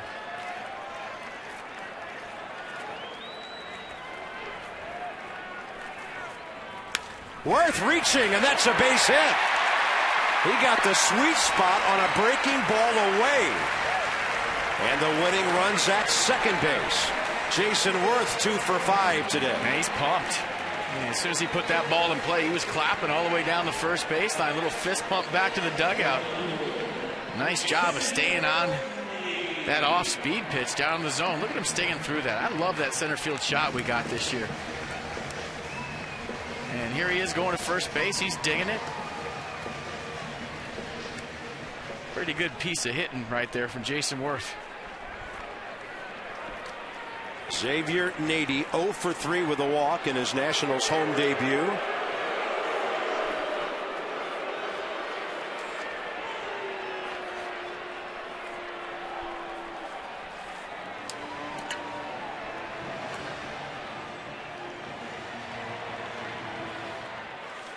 Gonzalez and Ramos, how good were those guys together for 7?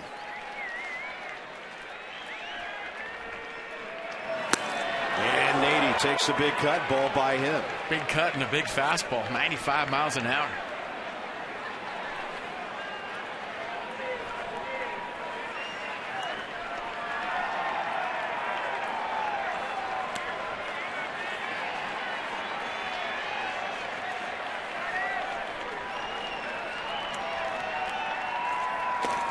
Takes that one low, and the count's even 1-1.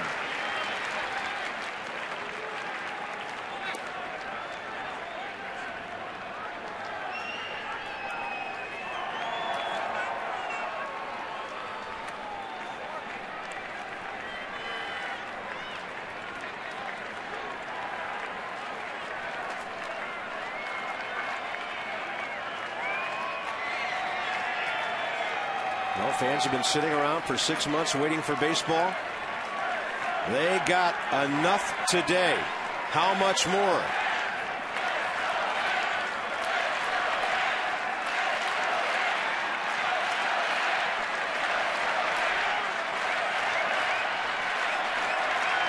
Nady with a good take on a ball outside. Left-hander Roger Bernardina on deck. He wants to blow a bubble after he gets the game-winning hit. I got him 0 for 4 with 3 lineouts. He's hit the ball well today.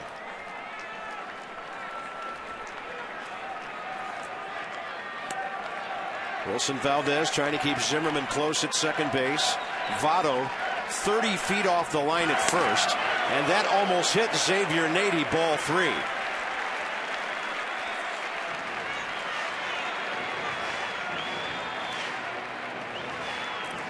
Looking for a cookie right over the plate if you're Nady right here. All systems go on the mid-90s fastball. You don't have a lot of time to react when it's that fast, moving that much. Nady with a tapper to third. Rowland on the charge. A play he has made hundreds of times. Second and third, 2 outs. It's funny you said that. As soon as he hit it, I'm thinking hit, and then I went, no, Scott Rowland's as good as anybody on the slow roller. And as soon as he makes the play right there, you know it's over with. And he knew he had time to play it with the glove, not the bare hand. And now Dusty Baker has a choice to make. Does he want Roger Bernardina, or does he want Wilson Ramos? He's been warming up. Billy Bray, a former Nat, in the bullpen.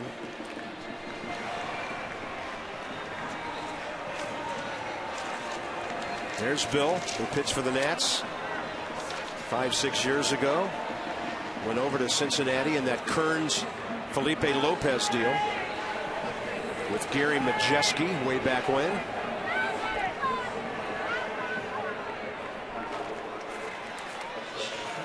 I think you got a choice to make. Do you want to go after Roger here, right on left? Brian Price to the mound and bat. Maybe do the same thing you try to do to Mark DeRosa. You got a base to play with. You treat it as an 0-2 count, and you see if Bernardino's going to force the issue. You prey on the hitter's aggressiveness by not throwing strikes with the base open, but you got to watch out for the wild pitch. And the first pitch split right there to Bernardino. Split in the dirt, the game's over. You have to be careful right now if you're Simone.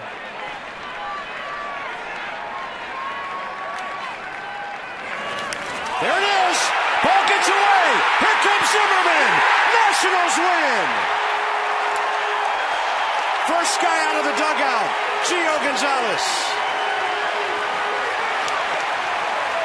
I mean, that's the risk you take with first base open. If you're going to try to 0-2 a guy and make great pitches, you throw the ball in the dirt, the game is over. And once again, it feels like deja vu, partner, to 2011. We're at the ballpark.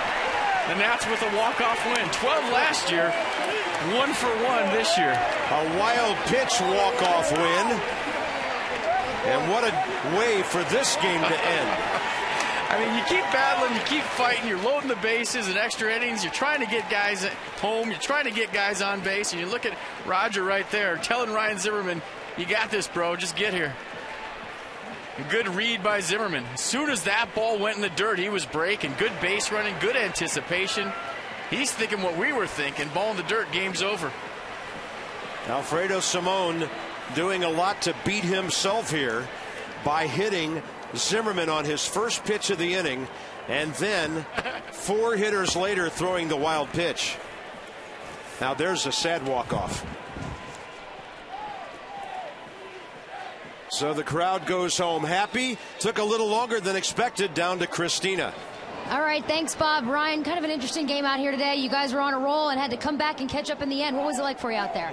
You know, Gio threw the ball well, and then for us to kind of give up that lead, I should have made some plays over there to help Brad out. But it shows what kind of team this is to come back and win games like this. As far as defense on third base, what kind of day were you having? It was an interesting one, to say the least. You know, I feel great, but now I got to make those plays for my pitchers. Arm sore from getting hit by the pitch? No, that's it. I'll get on base any way I could today. All right, thanks, Ryan. Back to you guys. All right, Christina, thank you. For FP and Christina Acra, Bob Carpenter, the Nats walk off on opening day, literally, with a 3-2 win. Tomorrow night, Jordan Zimmerman and Bronson Arroyo, Johnny and Ray, 6:30, Nats Extra. This has been a Masson presentation.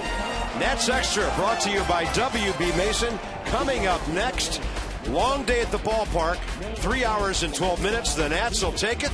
And ladies and gentlemen, they are 5-2. See you later.